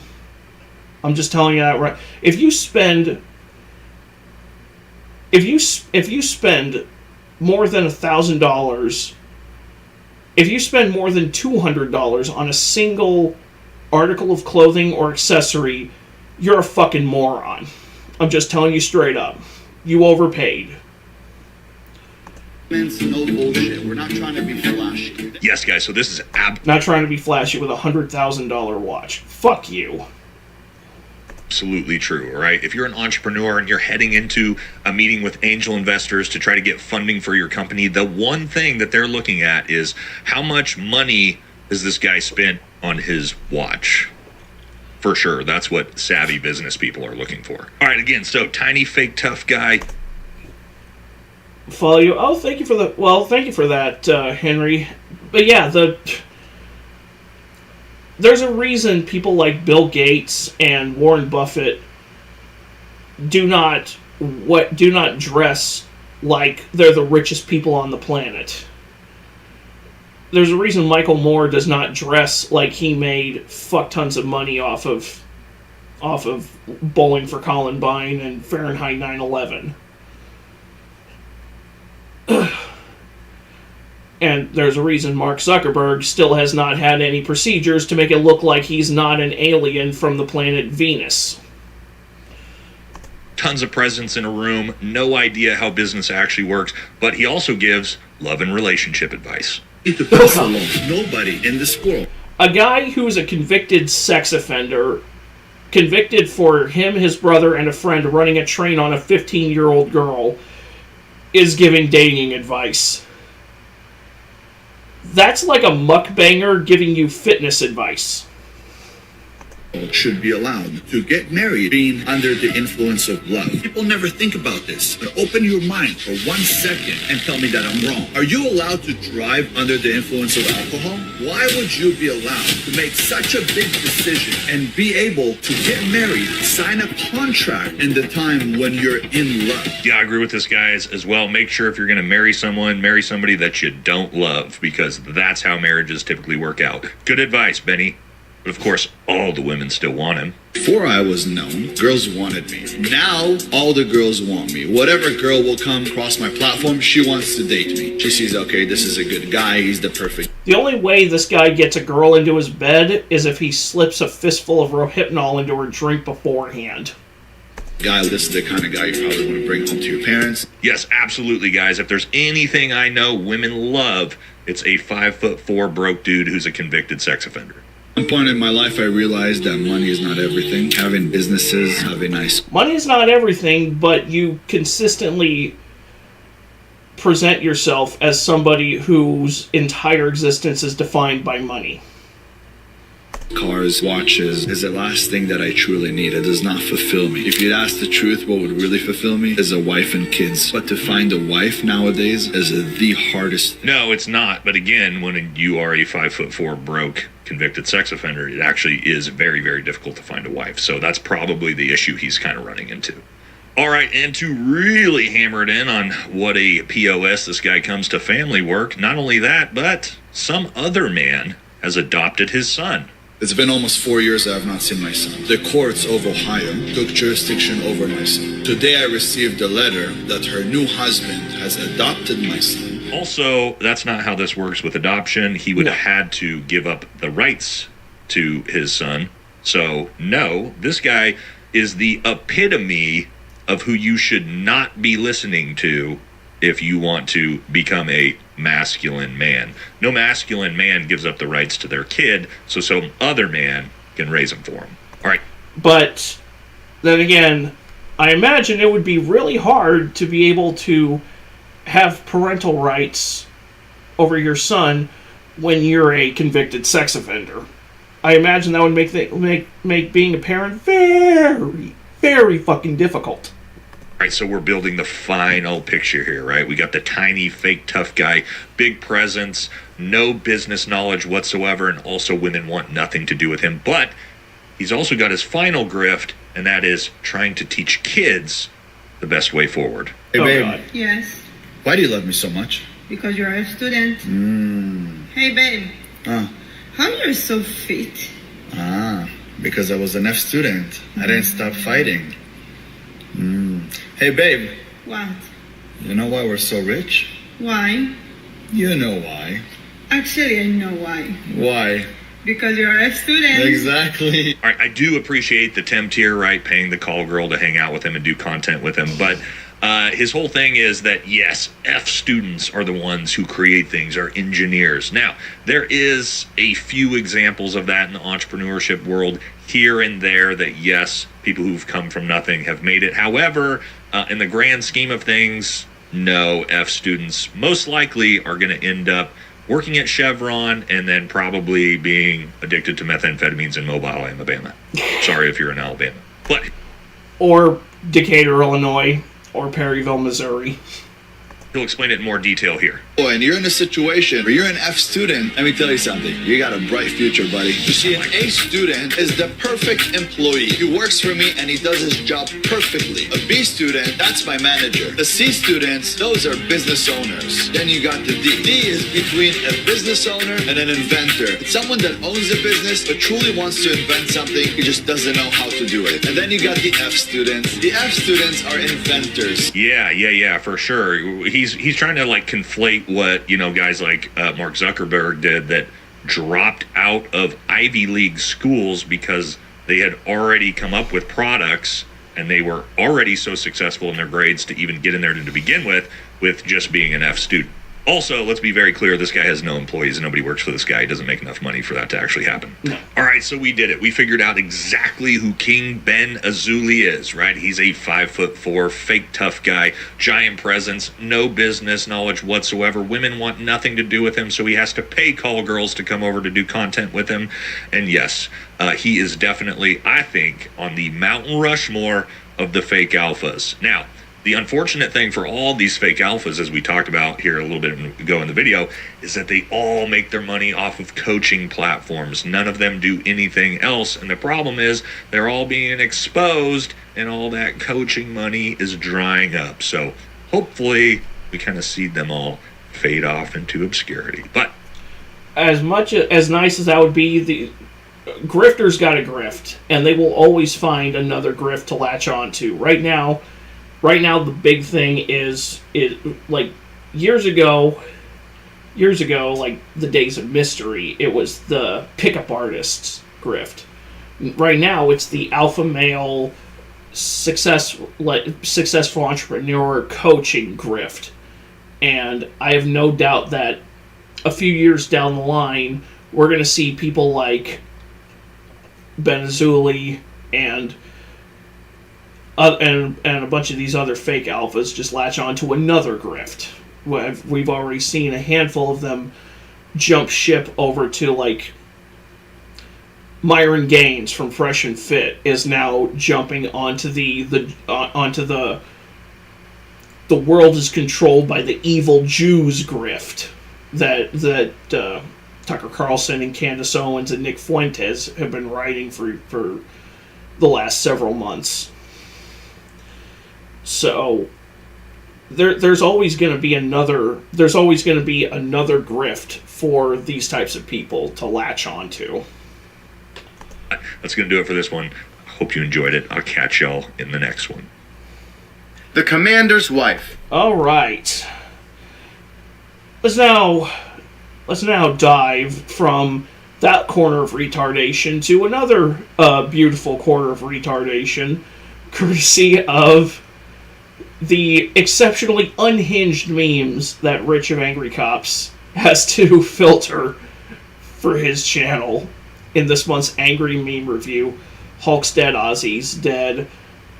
Two extremely unfortunate facts. That's still insane that we lost two legends in less than 48 hours apart from each other. I know the whole celebrities die in threes thing, but good God. The Commander's Wife. Pedro Pascal. He has anxiety. Are we done with Pedro Pascal now? Stop fondling people's tits. Is that a sig, John? Angry Meme Review. Welcome to another edition of Angry Meme Review. I'm your host, AC, and this is where I break down your fantastic and often disturbing memes that you send me throughout the month by posting them on Instagram, Twitter, OnlyFans, the Arby's website, Church of Scientology forums, and Facebook. And I see them because you tag them with hashtag Angry Meme Review so that I can check them out, sort through them real quick. Reddit, on fire. On fire, guys. I'm proud of you this month. And a lot has happened this month. Considering how hardcore left-leaning Reddit is, I'm surprised Rich is even allowed on there. Ozzy's dead. Hulk Hogan's dead. Everybody's mad at Joey Swole because he supports Hogan. Sig well, we all know about Sig. So there are a lot of really good random memes that are coming out of this. And of course, we can't forget about your homework. Cacao! A young man falling into the ice with just a small, tiny, thin rope as his, last saving grace from drowning and going into the clear blue yonder. Now, before we get to your homework, we always start off with the random memes. But first, a word from this video's sponsor. It starts with one missed bill, and then another, and then another. Now it's calls you ignore, envelopes that you don't open, pressure that doesn't let up. Debt doesn't knock at the door, it kicks it down. But PDS Debt is here to help you fight back. This is your shot. Take it before the debt takes everything. PDS Debt goes beyond numbers to understand your unique financial situation and craft a personalized plan designed for you. There's no minimum credit score required. They're just here to help you save money, pay off your debt faster, and start putting money back where it belongs, your pocket. PDS Debt is A+ rated by the Better Business Bureau, boasts thousands of 5-star rated reviews on Google, and holds a 5-star rating on Trustpilot. Why? Because PDS Debt has helped hundreds of thousands out of debt. But you don't have to wait, because you're just 30 seconds away from being debt-free. Get your free assessment and find out the best option available to you right now at pdsdebt.com/angry. pdsdebt.com/angry. Selling your own pics to pay rent. Spider-Man. OnlyFans girls. Ooh.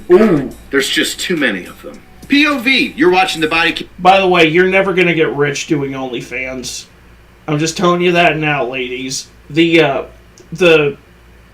are too many accounts on OnlyFans already, and you're competing with millions of people, and the average OnlyFans model only averages about $200 a month. So it's not a wise investment. I mean, you shouldn't be doing it anyway because, well, I wouldn't do it anyway, or I wouldn't advise anybody do it anyway, because I'm very not in favor of pornography. I think anybody willing to debase themselves to that level is not worth my time or money or energy. But that's just me. Fans, girls. Ooh, God. There's just too many of them. POV. You're watching the body cam of your soldier fight 2 MPs naked and proceed to win. But you gotta act mortified. Me. One piece of cake won't hurt. The cake. Ha! Fat. Whenever there's a holiday in basic training, they bring out the cake and they let the privates eat it. That's what should be on the cake. Fat. Bro, how have you been? Me. Existence is pain. Off to catch the next Aussie concert with my boy Kurt. Oh. Rest in peace, Hulkster. Escalating German... Hey, chat.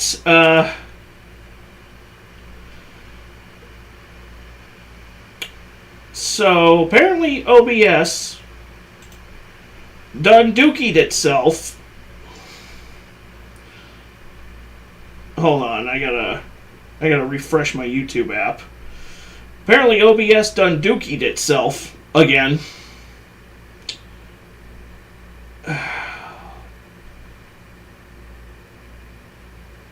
Okay, there we go. We're back on.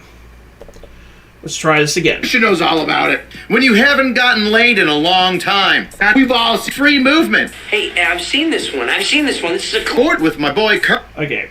Sorry, I had to rewind it back that far. I don't know how much of the stream was paused while OBS was unfucking itself. So let's just go back. Kurt. Rest in peace, Hulkster. Escalating German-Polish border dispute hampers Europe's free movement. Hey, I've seen this one. This is a classic. Yeah, we've all seen it before. What was it called? The something Ribbentrop contract? The fat electrician knows all about it. When you haven't gotten laid in a long time. The patron saint of New York. Listen, nice. I'm like this, okay, but this one makes me look kind of like a forest ranger. It's like a weird mix between a cop and a drill sergeant. And if it was just some other type of uniform, I'd be down with it. The commander's wife, Pedro Pascal. He has anxiety. Unless it's around Bella Ramsey. Are we done with Pedro Pascal now? The guy's freaking weird. All he does is touch people's wives and women all the time because he's got anxiety. It's not anxiety. He's just a creep. You got anxiety, bud? Get a anxiety pet animal thing. You're one of those medical dogs that walks around and like nuzzles you and you get a little anxious. Stop fondling people's tits. Hey, you. Right? Like, whatever happened to the whole Me Too thing? I thought we weren't. I thought we were I thought we were in the habit of canceling guys who had a tendency of getting too hands-on with the ladies. Whatever happened to that, right? You remember that one time when Sig said that his P320 wasn't firing all by itself, but then it was all the time? Pepperidge Farm remembers. Okay, now go off in the holster randomly. Military vet wanting 100%. The Sig P320. Modern problems require modern solutions. Sig. Hey, little man, how's it going? A security forces desk sergeant took off his Safariland holster with the M18 pistol still inside by unlocking the QLS fork and placing it on a table. The pistol went off while still in the holster, hitting the sergeant in the chest and killing him. After the incident, the commanding general of Air Force Global Strike Command ordered a pause on all M18 pistols. The investigation is still ongoing. Holy f***ing shit. Some images just, well, they speak for themselves. Is that a Sig, John? Oh man, I shot Marvin in the face. Well, I didn't mean to do it. It was an accident. Maybe you just ran over a bump or something. Hey, the car didn't hit no motherfucking bump. I'm in the face. Why the f*** did you do that? Alec Baldwin. The Sig P320. Here I come. Oh, here I come. It's nice to know that you weirdos keep me in line. Keep me in check. Whenever you see something that I f*** up, you let me know about it. Even Steven, if I calls it as I sees it, you should do the same to keep me in check. Now, I didn't go to air assault school, but I do have a lot of hanging ropes. Gosh dang it! Drill Sergeant, look at the uniform. What is this, Sarge? Are we planning to go rappelling? Nope. I just gotta get a lighter and I gotta burn those off. It says, you know what? I'm not gonna lie, that is 100% on me, but where are my battle buddies with a lighter to help square me away? I was there with King Trout. The man smokes. I need more rope. Don't worry. I got you. Oh, would you look at that? Look at that. Now he's rappelling from my actual ropes hanging there. Thanks a lot, Trout. Thanks. You got a lighter on you 24/7. And nobody, Nick, the fat electrician, Cody, Eli, everybody from the military's there, and they couldn't have been like, hey, Joe, hey, look at that. We gotta, no. Looking stupid. But that's enough for the random memes. Time to get a look at your homework. Israel and Iran about to start World War III. The president dropping the F-bomb. Yes. Don't know what the they're doing. When you lose... That was the greatest F-bomb ever uttered in the history of television. The way Trump hit it was so beautiful. And Trump's not a guy who likes to swear at all. So for him to drop a colossal F-bomb like that, he said it with his whole chest, and it was so beautiful to watch. It's one of the greatest moments in the history of presidential appearances on television. I adore it. Lose your weapon in NVGs during cold weather training. Hands across America, everybody. Everybody touch fingertips. We're not going home until we have 100% sensitive items accountability. Who's going through the pond, Smith, or the one that lost them? How it feels to chew 5 gum.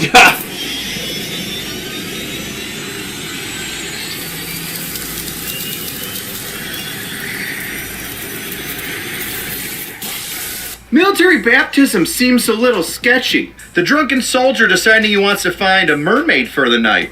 The commander's precaution after seeing the new guy start drinking. Instead of the commander, it should be more like First Sergeant pulling his NCOs and junior enlisted aside and being like, look at him. If he dies, it's on you. That's what's saving that guy. Just by the skin of his teeth, that's what's saving him. A brand new soldier about to buy a car with 27% interest. His NCO trying to stop him. Good luck. Me, wanting a toaster bath. The only thing holding me back. Mom would be sad. Hey weirdos, if you're gonna do it, don't do it, because Mom's gonna be sad. We don't want to make Mom sad. You're breaking your mother's heart. Ma! Why didn't you say so, Ma? Corporate needs you to find the difference between this picture and this picture. They're the same picture. Are you not entertained? Are you not entertained? Me after 6 Jaeger bombs. The group of cougars at the bar. The boys. Don't hold him back, boys. Let him go. He could have the time of his life. Testing the Delaware like frostbite or freedom. We choose both. That guy needs to have like a George Washington hat on, because that's exactly what we did. We crossed the frozen. We, George Washington and our Minutemen, crossed the frickin' Delaware while it was frozen. to dispense a little bit of freedom on German mercenaries, if I'm not mistaken. Wouldn't be the first time we beat the Germans. My toaster. The extension cord plugged into a non-GFCI plug in the next room. Do you hear that? Why, it's my favorite meme of this angry meme review. Hey. Tell what they want, AC. That's right, Revolutionary Map. You slide into my DMs on Reddit, and I'll make sure that I send you one of these fantastic and unique Angry Cop tumblers that you can't get anywhere else. Nope, can't even buy them. I had them made just for this. So you're special. Breaking news, everybody! The influencer convinces victim to drown in the Erie Canal. Victim was a child diddler. That one private. Trying to stop the burning after going into the overseas whorehouse. Gonna learn today. An MRI machine. A man with a long chain around his neck. Did you see that in the news? Some guy in New York City went to get an MRI done. He had like a 25-pound chain around his neck. And I don't know if you've seen the videos of people throwing metal objects at MRIs. You're not gonna fare very well when your 25-pound chain starts going wah, wah, wah, wah, wah, wah, and slices you up like hamburger. I kind of want to see what it looked like. Didn't somebody get killed in the new Final Destination movie that way? Like somebody got yanked into an MRI machine? I don't know. I haven't watched any Final Destination movies beyond the first 3. Because I'm not a fan of Final Destination because they take the concept of death and turn it into the most petty, vindictive ex-girlfriend that has ever fucking existed. That's just, that's a series I could never get into, you know?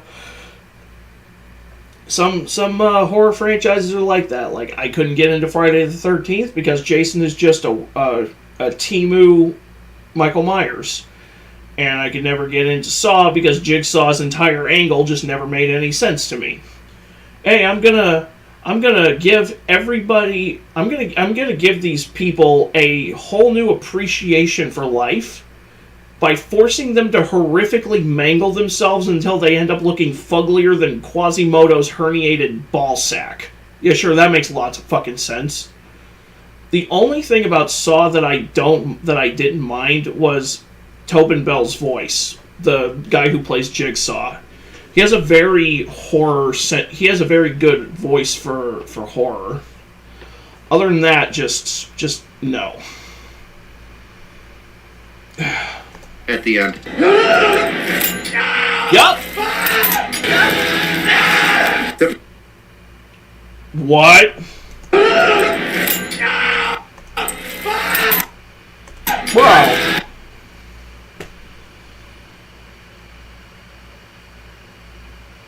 Why would you get that pierced? Like, really? What's the appeal? I don't get it. The private who threw $3,000 at a stripper. I'm gonna marry her. The E4 Mafia. That's right, boys. Take care of our own. We'll let them make mistakes, but not lifelong mistakes that cause them to fucking off themselves, alright? Let him get close to proposing, and then when he buys the ring, you make him turn it right back into the pawn shop and, you know, sit him down and let him know that there's some better decisions to be made. When there's an ungodly natural disaster, but your wife has a pregnancy craving, you're gonna be a man, and you're gonna go get pickles and ice cream at 2 in the morning from the corner store. Deal with it, she's carrying your seed. My NCO going into First Sergeant's office after my 6th DUI. Well, that's all we've got for this angry meme review. As always, if you want to see more memes uncensored, and of course, all the other guys like Donut Operator and Brandon Herrera uncensored, the cop videos get a little intense, go over and check us out on Pepperbox. But before you do that, don't forget that we still have homework to do. Cacao! Look at that. That's some homework right there. A little bit of hazing. Throw the guy in the shower after you wrap him up in the skid. I don't know what the hell you're going to do with it, but I'm excited. As a secondary meme, we're going to do Brandon Herrera with the shotgun under his chin. Why not 2? Why not? It's my oyster. The world's my oyster. There you go. We'll put both of those up there on Reddit and Facebook and Twitter and Instagram for all of y'all to grab. Isn't that nice? Just don't forget to tag hashtag Angry Meme Review when you post it. Best way to support the channel is get yourself a shirt. Little POB action. And I've got 2 brand new shirts out right now. The Drill Sergeant action figure. Comes with its own knife hand. And a barracks party. It's not a real party. A barracks party is just cleaning the barracks and it sucks. But this is like a real party because they've got hats. Cheapest way to support the channel is leave a comment. What do you think of the memes, huh? Was there a meme that I missed? Is there a better title or caption for the meme that you can think of? Maybe you can. I don't know. Let me know what you think. See you next time, weirdos. I'm a little disappointed that there weren't more Hulk Hogan memes, and I'm very disappointed that I didn't really see any Ozzy memes. Maybe those are on the uncensored Pepperbox version, but man. I remember the day after Ozzy passed, I went into work and I was like, I better not hear any Ozzy on the radio at work today, because then I'm just gonna be horrifically depressed. And now, like every other day at work, they're playing "Mama, I'm Coming Home." It seems like that song just blew the hell up after Ozzy passed. Funny enough, this last week I went to go see the new Naked Gun, and I was like, I better not hear Fergalicious playing on the radio, because then I'm just going to start laughing, because that song is featured in the new Naked Gun, and the way it's featured works. But now I can't listen to it and keep a straight face. Because I'm just going to picture Liam Neeson, and if you've seen the new Naked Gun, you know exactly what he's doing with that song playing. But anyway.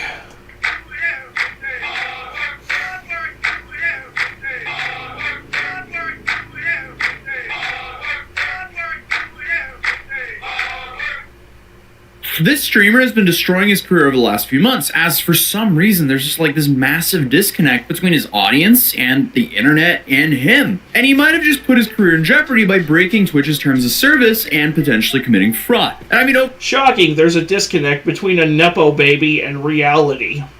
Overall, this has just been one of the craziest domino effects of nothing burgers that I've seen in a long time. But as usual, he doesn't even understand why people are frustrated with him to begin with. Essentially, what's been happening to his career over the last few months is death by a million cuts. There is no massive drama or controversy that has really caused all of this. It's rather just countless moments of him messing up and refusing to acknowledge any of his mistakes whatsoever. And then, when he refuses to acknowledge any mistake, he then doubles down and tries to gaslight everyone by saying, actually, I'm the one who's right, no matter what. I mean, if Pirate Software was placed on an island with a rock and whoever admitted they were wrong first would get to leave the island, they would both be stuck there forever. So obviously, today we're talking about the streamer by the name of Pirate Software. And to give you a very brief backstory, he left his entire team to die in a video game where you only have one life.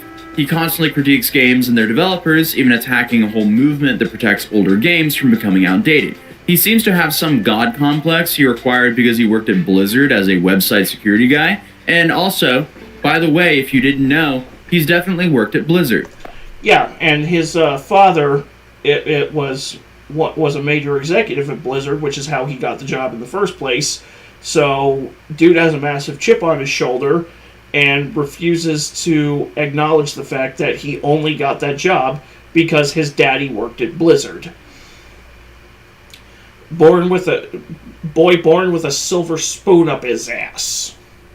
Oh, and he also worked as a person who detected cheaters in their games, which is kind of ironic considering recently he was exposed for blatantly cheating in puzzle games. Basically, he was on his phone during the stream and suddenly went, oh, I know the answer. And everyone was like, well, is that because you Googled it, dude? So Pirate then responded via stream and said that he did not cheat and seemed pretty taken aback that people even thought that he would ever cheat. Why did you cheat in Outer Wilds? What?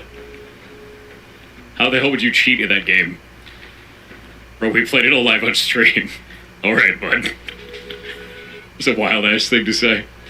What the hell? Essentially, this dude is a love child of hypocrisy and deniability. Oh, and again, did I mention that he worked at Blizzard? I was watching a video that was critiquing you for mentioning you work at Blizzard so much. I literally never talk about it. When I worked at Blizzard, I did that for Blizzard. Blizzard, 7 years, yeah. Blizzard. I used to work at Blizzard Entertainment. Used to work at Blizzard Entertainment. You're red team specialist for Blizzard Entertainment. And Blizzard. Is having worked at Blizzard. I grew up at Blizzard. I don't think I'm better than other people. There's a lot of people that brought that up. And it's like, I never said that I was. I think sometimes the things that I talk about in regards to those types of things is misconstrued as arrogance or boasting. When in reality, I'm just trying to give context.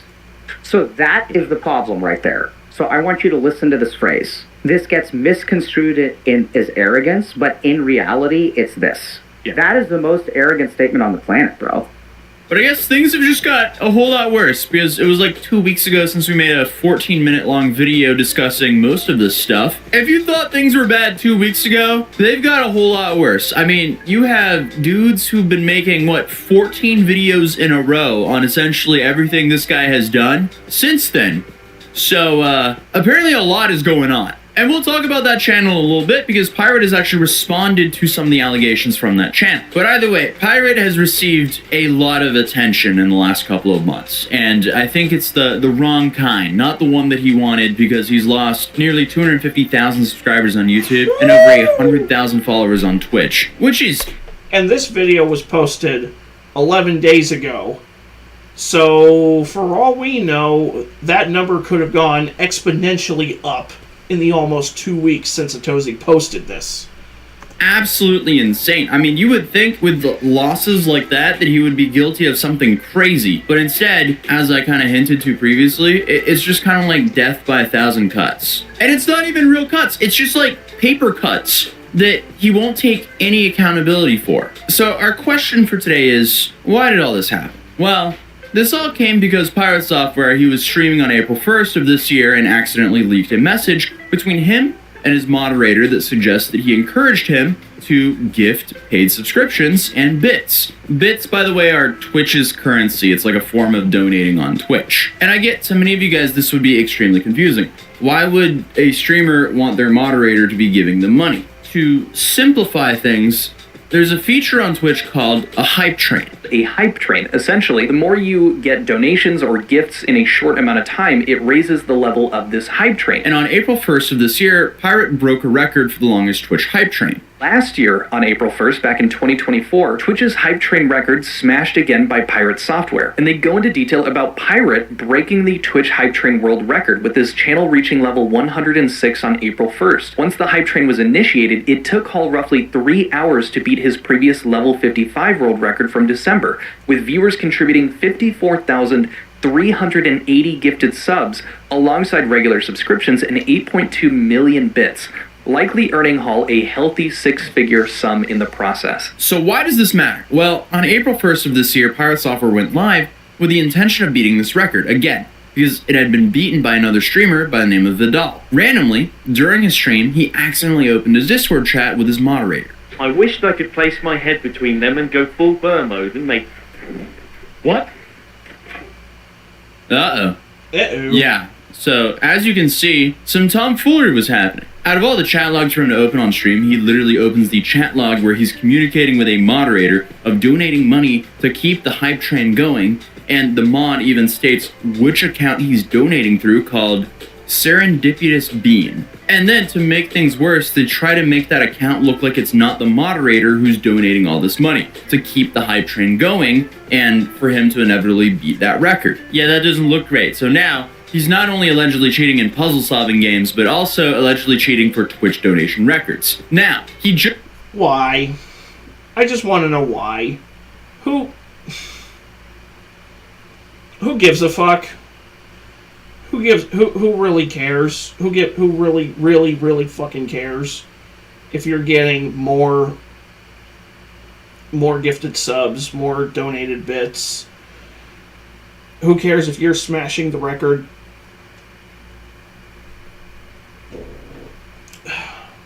I farted in Pirate Software's general direction. Ooh. Maybe eating leftover chicken tacos for dinner right before the stream was not such a good idea, but moving on. Just responded to those allegations that were originally, from what I know, brought into the spotlight by the YouTuber Quintheo. So here, we're going off of screenshots that Ock20000 took from Pirate's Discord. But here, you can see that Pirate added everyone in his Discord and said, "A content creator called Quintheo is continuously farming ad revenue by making false claims and drama content about me. Recently, he claimed that Kronos broke TOS by giving bits/subs to the Giga Train in April. Kronos used his own money to do this and can do what he likes with that money. Below is some information with receipts about all of that to refute the false claims about the situation. The creator has changed his entire brand into pirate software hate content for profit, as shown in image 4. Prior to this year's April 1st Giga Train going live, I made the announcement that I would be receiving 0% of the profits. Of the profits from the train, 50% would be going to the moderation team and 50% would be given to the ferret rescue. This announcement was made on March 29th, 2025, so the community was well informed of this. You can find this and attached as image 1. The total income from the Giga Train was 75,000 rounded up to the nearest thousand. This means that half of the train was 37,500, and that amount was then split 15 ways to all the staff besides me. That means each staff member received 2,500. This was announced to the community on April 9th, 2025. You can find this attached in image 2. Kronos threw 75,000 bits, 100 T1 subs, and 40 T3 subs during the Giga Train at around level 60 plus. He bought all of this in pounds, which came out to about 2,000 pounds or 2,800 bucks after conversions. You can find these transactions attached in image 3. Further, subs are not one-to-one conversion and neither are bits. The subs show up as about 68% of the overall contribution coming through, and bits are normally 82% when purchased in USD. However, doing this in pounds makes the conversion much worse. This means you are spending about 300 pounds or about $400 to get $250 in bits, which is a 62% conversion rate. So in total, Kronos spent $2,815.75 to add 1,830 to the value of the Giga Train, which was then cut in half to 915, because half was given to the rescue and split 15 ways to all staff members as $61. All staff are paid in USD and must convert to their own currency, which is another loss on top of this. Each conversion reduces the total income for any divided staff member that wishes to do this. And he sums it up with the TLDR that no, Kronos was not directed to do this. He was not compensated for this. Yes, he lost money from doing this. No, the Twitch TOS was not broken, no matter how many people try to claim otherwise. You now have the receipts and the math to prove this. Thank you for coming to my TED Talk. Okay, well, what's... You literally showed the Discord chat on stream, you donut. Everybody saw, plain as day, in the video, in your stream, that you were paying people, that you paid a moderator to inflate your fucking numbers.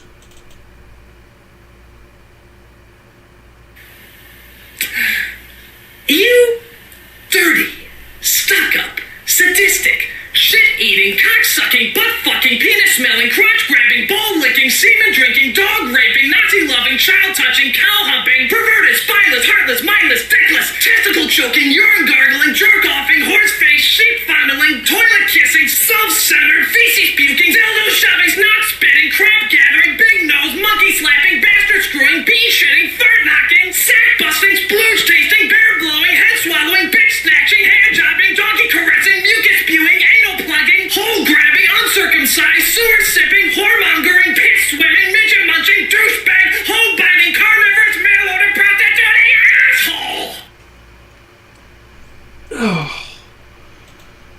What stands out for me here is why didn't he address, them purposely plotting to donate under another account than Kronos' main account to keep the train alive? It just seems dishonest for your mod to be donating under a fake account that even says in the bio that he was a friend of Kronos and not Kronos himself. And another interesting point is Quinthio, he said in the comments of one of his videos that he had talked to Kronos. And here he claims that Kronos said that he wasn't reimbursed. But according to Thor's response here, Kronos would have actually received $2,500, which would make him almost fully reimbursed here. But Pirate follows up that first message with this. Now for the 1-2 punch against this BS. Quinthio's Discord has people actively doxing me in it. Okay, that's really bad. His moderation team is aware of this and has been encouraging it as shown in the images. They have also been digging into Shay and her job as a secondary attack vector. In image 1, Shelf Related, who is a mod, asks for doxing info directly. We've forwarded all of this to Discord Trust and Safety as a result. We've also banned all the users that were taking part of this from our Discord. Yeah, I mean, if this is true, that's not cool at all. Like, no matter what you think about a creator, you should never be posting their address or work address on the internet. Nor should you really have a scavenger hunt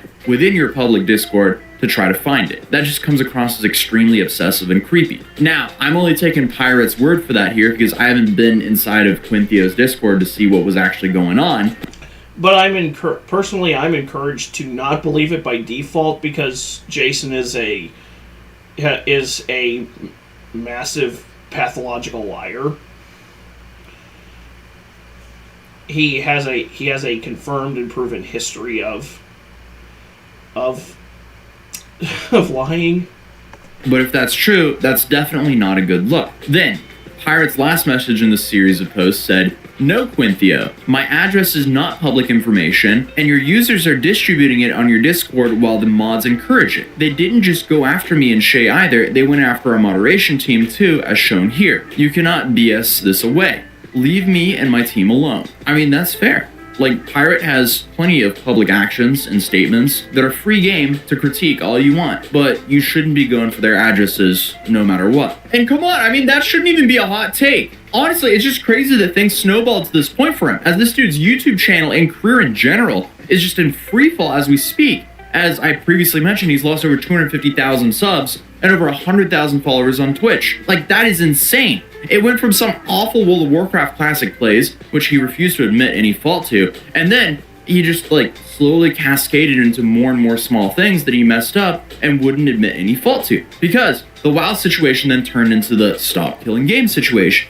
which then brought the spotlight to his own video game and then another game studio that he used to be associated with called Off-Brand Games. Because as a month ago, he had to completely step back from that game studio as he announced here. And Ludwig, who is one of the founders of that studio, thanked him for doing so. And that then brings us to Pirate's game called Heartbound. This game has been in production for a very long time, and Pirate has not been silent about criticizing other games in the past, like Undertale, who many claim his game has taken a lot of inspiration from. Undertale is the best example of this. Undertale is made by Toby Fox. Undertale is a brilliant goddamn game. It's very good. It's also coded like shit. And that's fine. If you look at the decompiles that people have done of Undertale, you'll find that there are rooms that have hundreds of if statements checking the same value, then it sets it to 0, then it checks it again before doing anything. Meaning all of those if statements did nothing except for take processing power. There are sections of the game that show, here's an example. All the dialogue in all of Undertale is in a single switch case statement in one object. It's thousands and thousands of cases long. Single object, all of the dialogue in the game, hard-coded into that object. Insane. Insane behavior. But it doesn't matter. You can be bad at programming and make a brilliant game that changes the entire industry. So obviously, if you're talking like that, you better have some really good code when it comes to your game. And to even double down on that, Pirate went on to say that his game was uncrackable.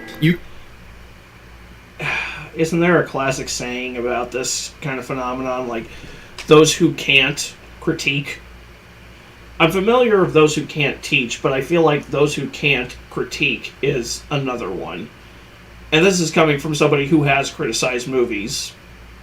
And at one point wanted to be a filmmaker, but decided not to because I don't want to deal with actors' egos, and I don't want to deal with studio executives' egos. So every idea I've ever had for a movie, I'm instead taking and applying to just writing fiction.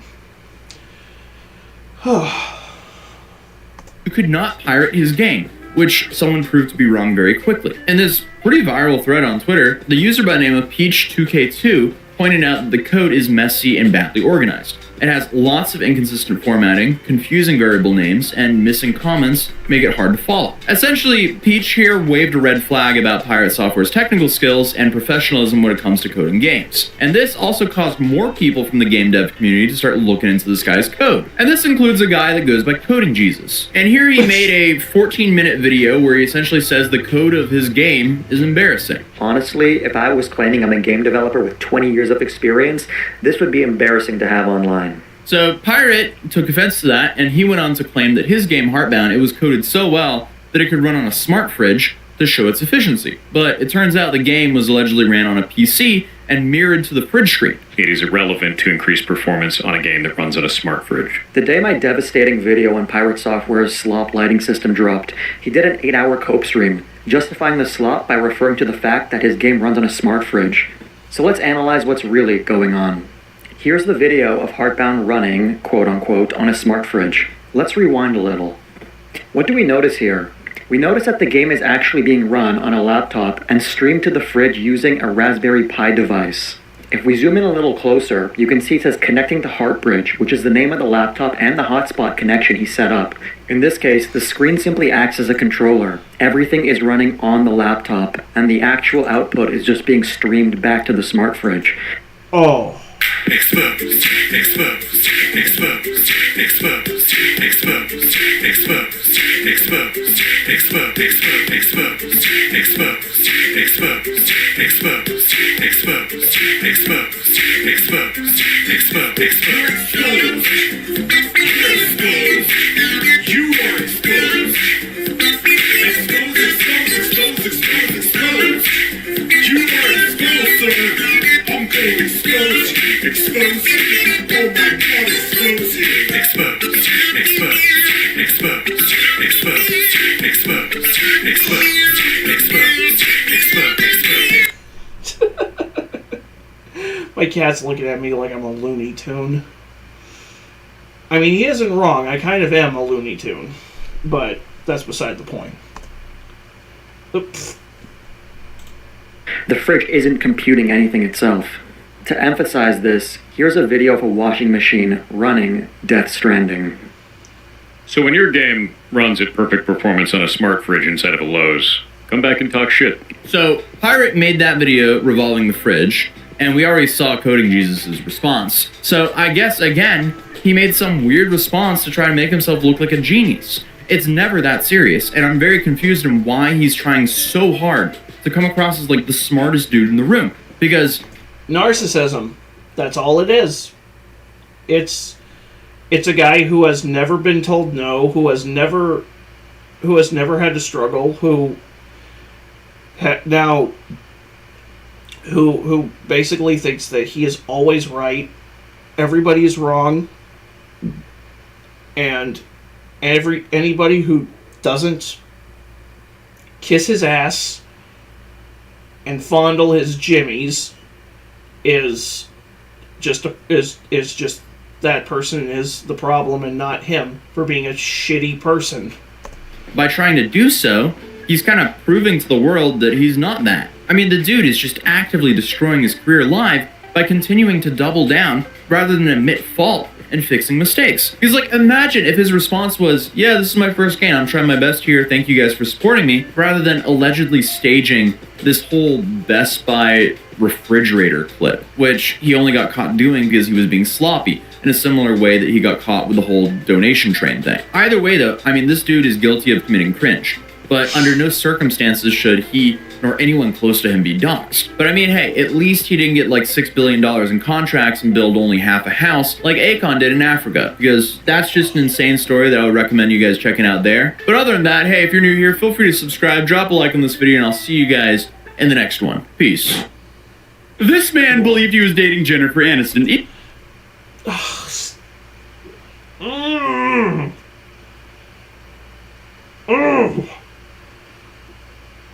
First, AI deepfake Brad Pitt. Now AI deepfake Jennifer Aniston.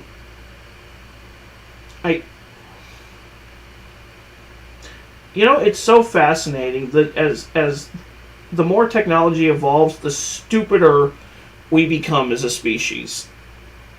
It's like it's like human society it's like human beings are just, we are evolving, but we're evolving in reverse. And when the EMPs detonate and all the microchips go down, we're just gonna all revert to caveman, to Neanderthals. Even though she's worth nearly $500 million, apparently she needed help paying for her Apple subscription services. I feel like it seems like these stories are popping up more regularly than influencer apology videos. I mean, at this point, someone needs to make some sort of version of Catfish that focuses solely on these AI relationship scams. Because in this story, we have Paul Davis, a 43-year-old man from Southampton in the UK. So I guess scammers somehow convinced Paul here that Jennifer Aniston, featured on one of the most popular shows of all time, Friends, fell in love with him. And all scammers are awful, but come on, Paul. I'm actually curious now, chat. I'm sorry to pause this real quick, but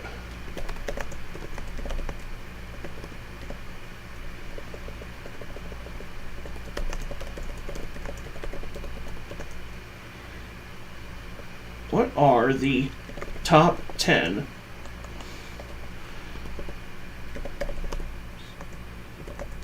What are the top 10 most popular sitcoms of all time? Come on, Google. Come on.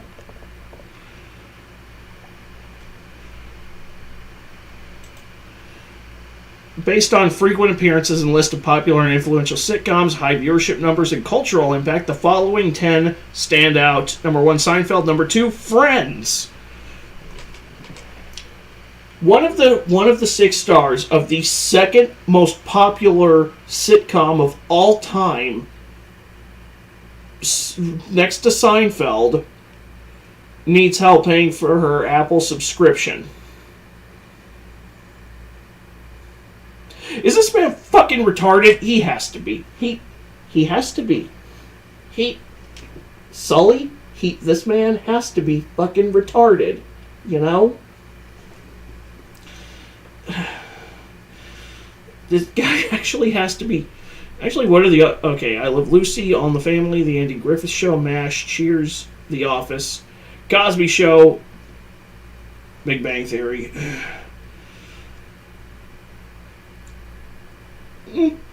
I can see MASH being in the top 10 here.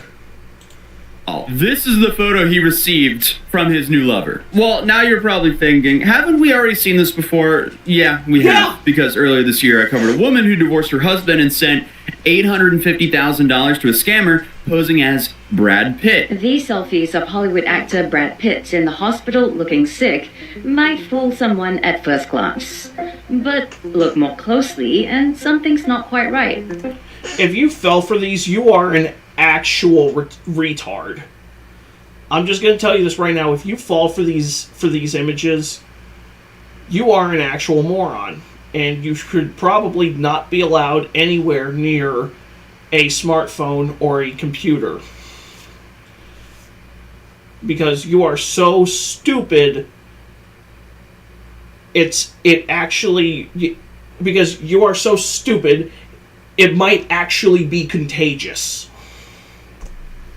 Now, clearly, the same type of story is playing out again, but this time the AI celebrity is Jennifer Aniston. So, here's the complete rundown. Paul, who's unemployed and according to articles was already struggling with depression, he started receiving various Facebook messages from various celebrities. People like Elon Musk, Mark Zuckerberg, and then eventually Jennifer Aniston. Clearly, he's a popular guy. And realistically, we kind of have to respect Paul's choice because out of that trio, I don't blame him that he decided to talk to Jennifer Aniston. But now at first, Paul admitted to being skeptical about the whole thing. But after she sent videos saying that she loved him, and even going as far as sending a picture of her driver's license, he was convinced. Because, I mean, who wouldn't be convinced when looking at this absolute masterpiece? Hey, bud, you're texting the real Jennifer Aniston. Here's my driver's license. This is how the scam begins. Because after gaining the trust, Jennifer, the AI version... because a Hollywood celebrity in her 50s, who probably has had to deal with insane stalkers since Friends blew up, is just going to snap a photo of her driver's license and send it to some random Yahoo over Facebook.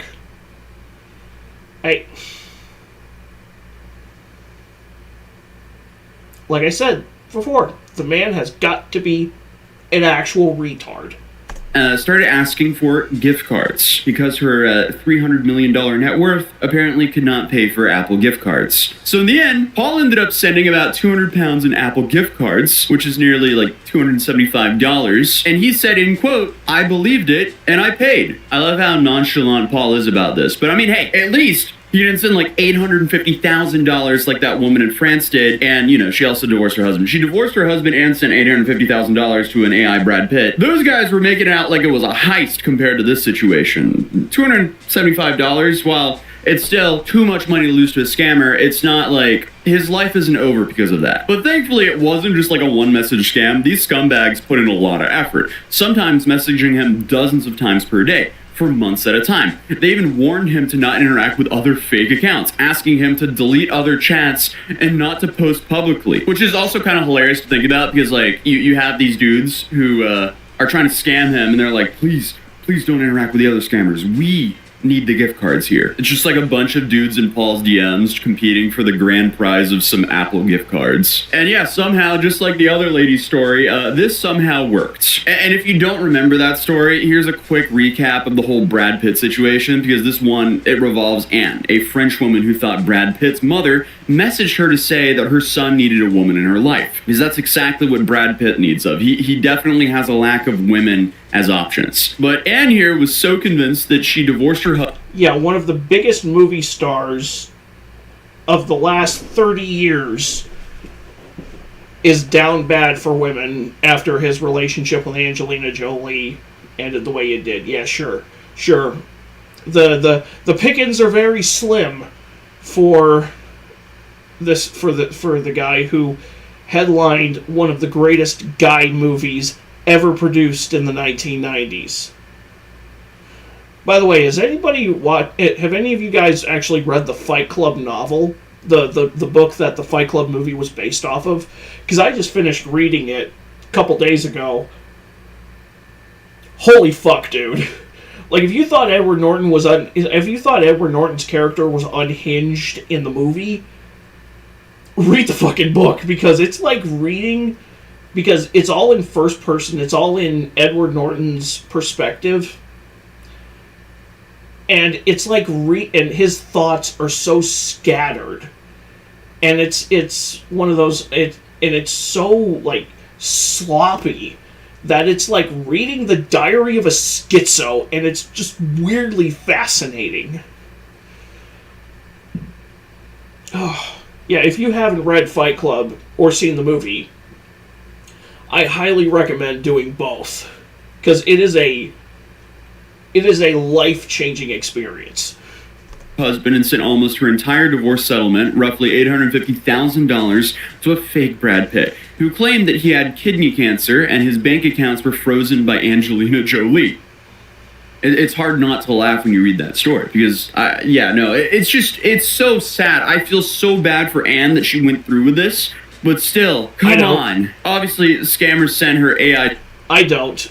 If by this point in time you don't know that that there are people all over the internet who are trying to fuck with you and steal all your money, it's just natural selection. I don't feel bad for you in the slightest.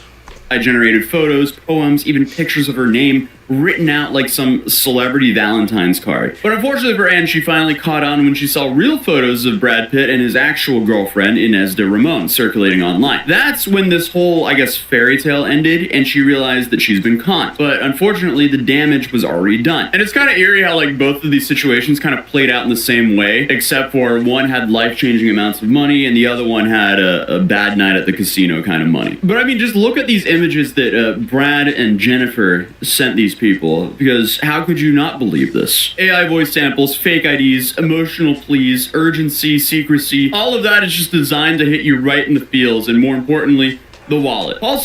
AI voice samples? If you're fooled by an AI voice sample, like I said before, that is just natural fucking selection. You could, unless you are just genuinely that dumb that you can't tell a real human speaking from an AI voice.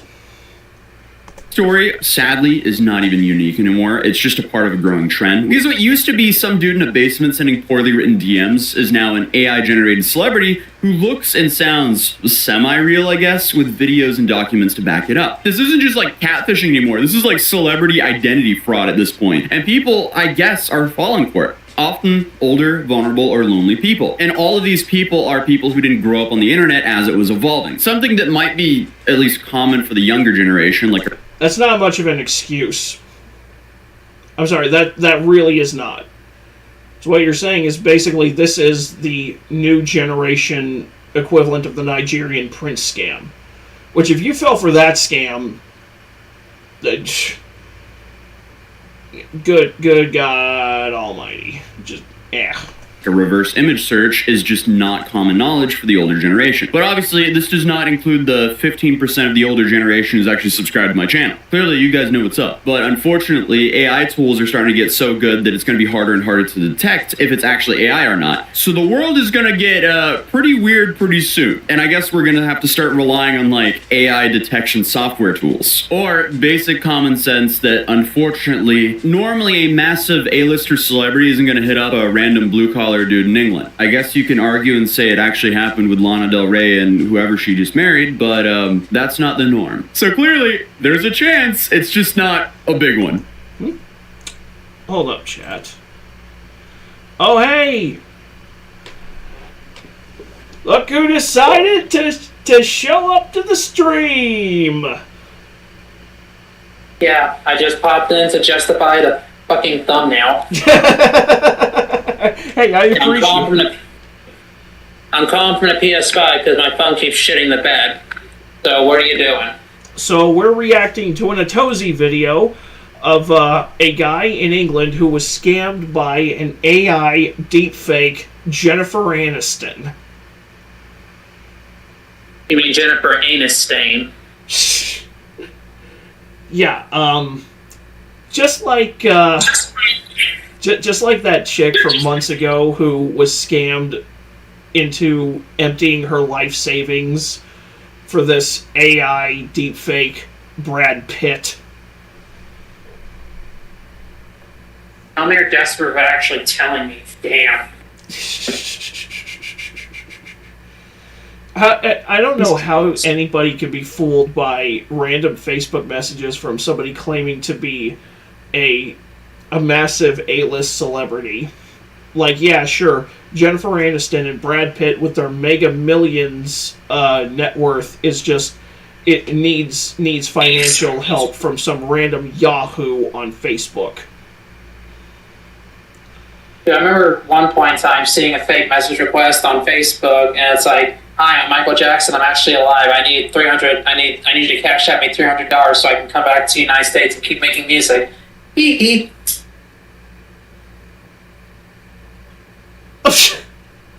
Yeah, sure, that makes lots of sense. The biggest pop star that's ever lived is in financial turmoil, and also not dead like he was reported to be. And yeah, that makes lots of sense if you don't think about it.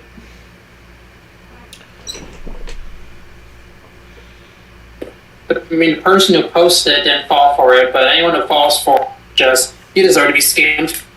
Exactly, and that's what I'm saying about the people who are getting scammed by AI deepfake Brad Pitt and Jennifer Aniston. Is that you just deserve it. Whatever happened to that guy who thought he was engaged to Pokimane?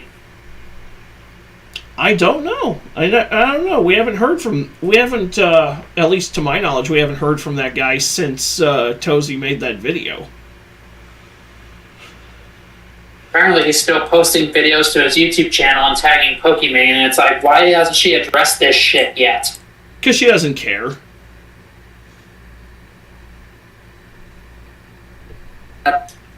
Pokimane, more like Pokistain. Ooh. I went there, and I'll fucking do it again. Hold up, let me bring up the proper clip for this.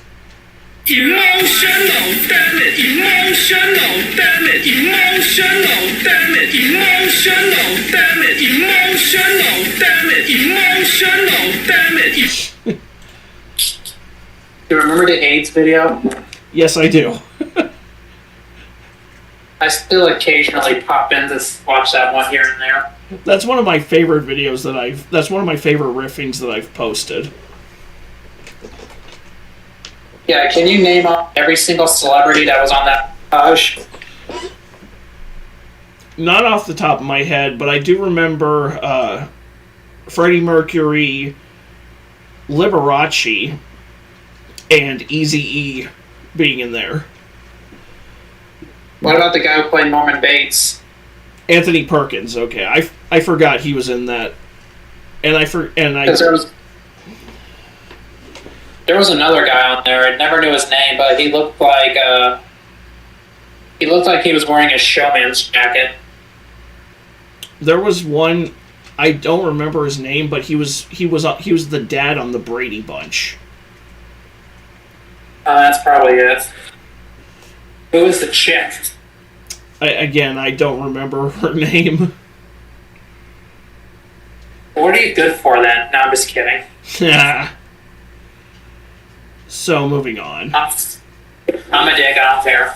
But also, like, every message here says my love and includes literal begging for a damn Apple gift card. So, I mean, like, when they didn't get a response, they then sent an AI Jennifer asking for it. I mean, this is just plain and simple preying on Paul's loneliness here. Honestly, it's kind of upsetting to see. I do wish I could show the AI clip in question, but Paul unfortunately hasn't made that public. And honestly, that adds up because the guy is probably embarrassed about this whole situation. Nothing worse than realizing that you've been scammed and how obvious to most the scam really was. At least, Paul asked for his license at one point, but that is also honestly as simple as Googling Jennifer Aniston's driver's license. But according to Paul, the scam went on for a while and no one's actually been punished. He said it's been going on for 5 months. I thought someone would get in trouble for this, but they seem to be having a laugh and getting away with it. And I mean, these scams are just going to be easier and easier to pull off as years go.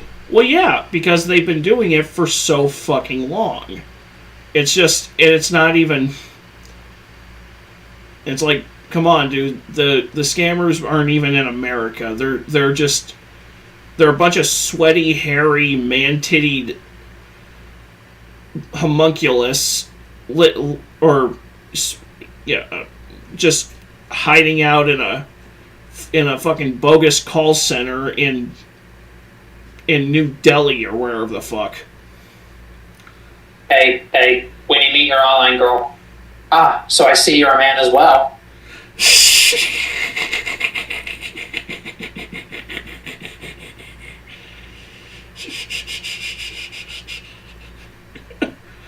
Oof.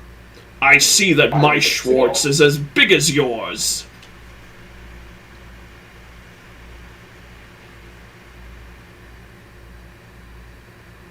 I think I lost him from that one. I'm back. I had to step away for a second because someone needed something. Oh, for a second there, I thought I lost you with the Spaceballs reference. No, I laughed at that. It's just that I accidentally hit the mute button on my controller. I was carrying the food back to my room. I got Taco Bell. Oh, funny enough, we're both eating. Well, we both had Mexican tonight because I had leftover chicken tacos for dinner before I started the stream.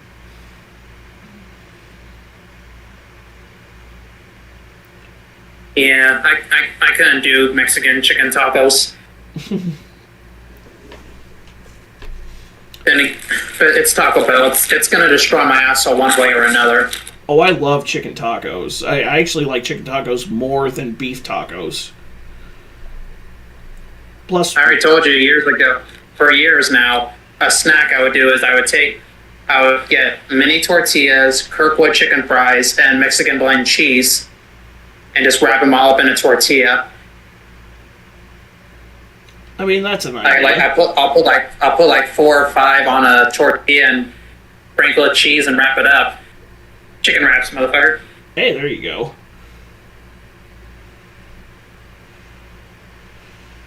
Also, something that's probably irrelevant, The Connors is now on Tubi. The Roseanne spinoff, which, after they fired her. Oh. I gave so little of a fuck when that came out, I actually forgot what it was called. I like it. Mainly because I just like it for John Goodman. Oh. You know, Sully. Yeah. And that one guy from Skull Island who went, oh shit, before dying. Branda, whatever the fuck his name is. Yeah. But anyways. AKA Fred Flintstone. Mm-hmm. I forgot about that. That was when that was the first thing I remember seeing him in was the Flintstones. Yeah, that came out in the early 90s, I think. It did. Yeah, that was actually a really good movie. Yeah. It's still so weird to go back and rewatch it and realize that and remember that Rosie O'Donnell is in it and is actually doing a very good Betty Rubble. Who? Rosie O'Donnell. Wait, she was Betty Rubble in that movie. That was Roseanne Barr? No, that was Rosie O'Donnell. Two completely different. Yeah. Two different Rosies. Two completely different people.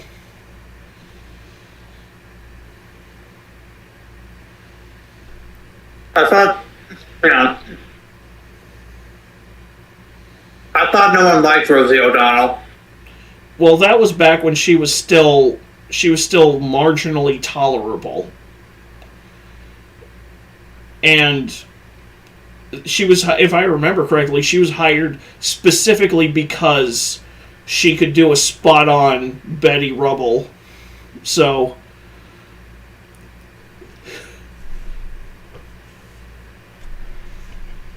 Yeah, didn't she make fun of someone for being autistic?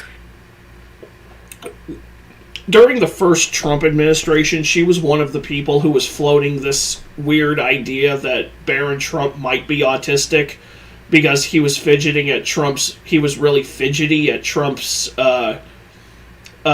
victory speech on election night in 2016, and it's like, it's 3 o'clock in the morning and he's a 12-year-old kid. He's probably like, okay, can we go now? I'd like to go to bed, please. In other words, she was making fun of autistic people. No, she just wanted to shit on somebody who was she just wanted to shit on Trump's kid. So, which made her look like a bitch. I mean, when doesn't she make herself look like a bitch? Yeah, did you hear Superman dead, Rosie O'Donnell? He had to quit. He had to dump her though because she got too big. Took her on one flight and threw out his back. It's a little embarrassing flying a girl around Metropolis and your feet are still dragging the sidewalk. Da da da da.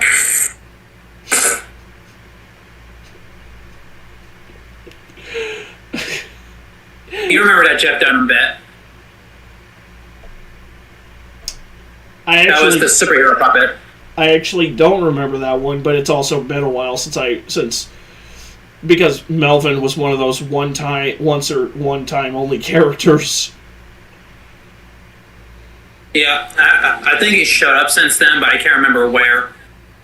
The closest equivalent I can think of is during the Halloween special when they had those two gravestones that were marked Melvin and Sweet Daddy D.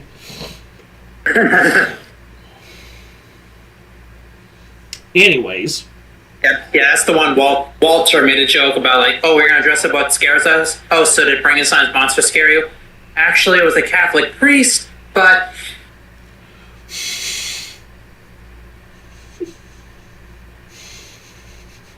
Too much?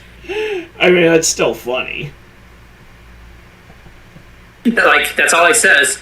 That's all he says. Right. He trailed off because, well, for obvious reasons. Yeah. Anyway, moving on. Yeah. Go on, because we've seen the fake Keanu Reeves, we've seen the fake Donald Trump, and even AI-generated TikTok influencers that don't even exist at all. Bumbling through brush, my botanical escapade continued. Snagged on leaves, but hey, more crafting supplies. Jackpot. Maze of trees, I'm lost. Joking, Minecraft pros never get lost, or do they? There's even a fake Keanu Reeves TikTok account that has 8 million followers. Clearly, we have some problems going on. I wonder how many people are following that account that actually think it's real. And there was even a Reddit user by the name of Legal Beagle who fell in love with Claudia, a woman who turned out to be an AI experiment ran by some students. And then you have this Jim from earlier this summer where a woman on Reddit revealed that her own mom was getting catfished by an AI deepfake Owen Wilson. Hello, Sunshine. I'm making this video so you know I'm real and will never do anything to hurt you. I respect you for your patience and understanding since we crossed paths.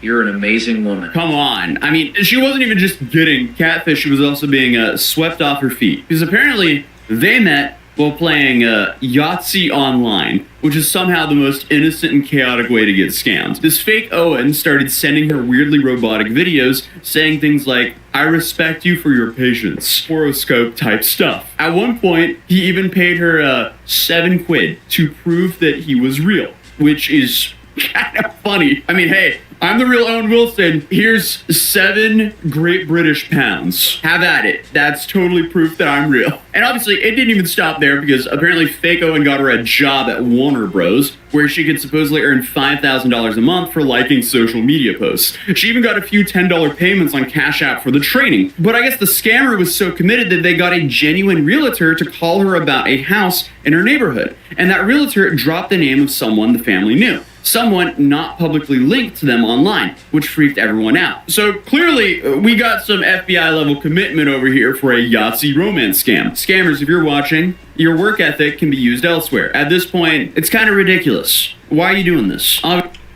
Because they have no morals, they have no ethics. These people do not care about... These people do not care about right and wrong, they only care about money. And that's how...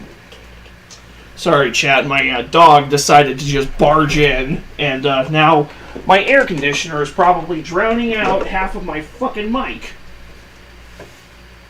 I heard every bit of it. Well, if I have my air conditioner running and my door's wide open, I might as well be streaming while my landlord's landscapers are cutting the grass. So did your mom end up closing tonight, or what happened? Well, she's closing tonight, which is why so in case you guys were not already aware, I do live with I do live in the same apartment as my mother, which I admit is both bogus and sad. But I have a job, I pay my share of the bills, and I prefer to stream on nights where she's closing at her job so that we're not battling for the internet.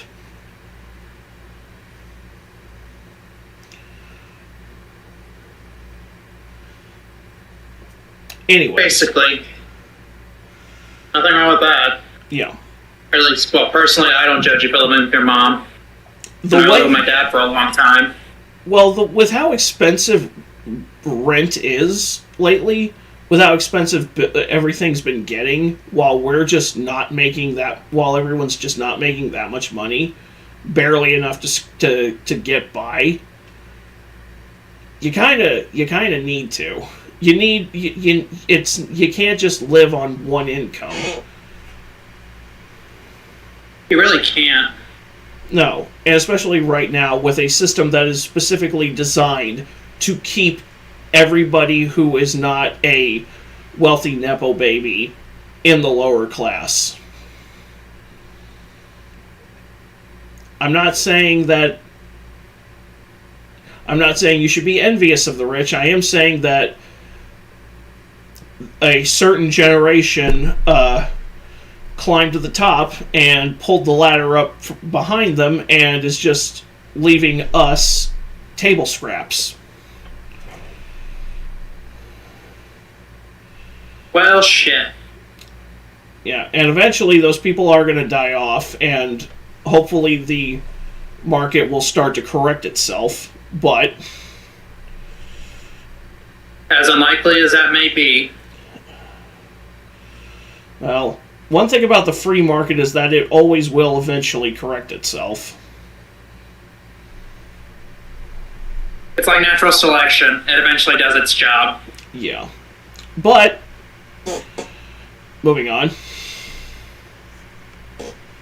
Obviously, I get it's for money, but let's find a more productive way to make some money. But either way, it's pretty pathetic to be deep faking Jennifer Aniston and begging for Apple gift cards. That's a new low. But unfortunately, scammers are just gonna get more sophisticated, so let's stay alert here. But I mean, hey, at least they didn't start up a influencer management company and raise $11 million and end up in massive debt and owing creators close to $2 million like this company did. And that's just a wild story I would recommend checking out here. But other than that, if you're new here, feel free to subscribe and I'll see you guys in the next video. Peace.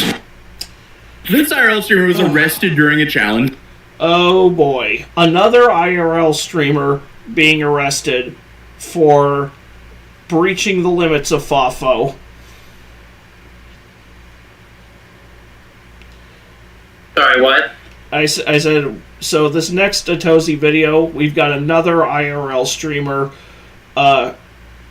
finding out what handcuffs feel like for breaching the limits of FOFO. Well, shit.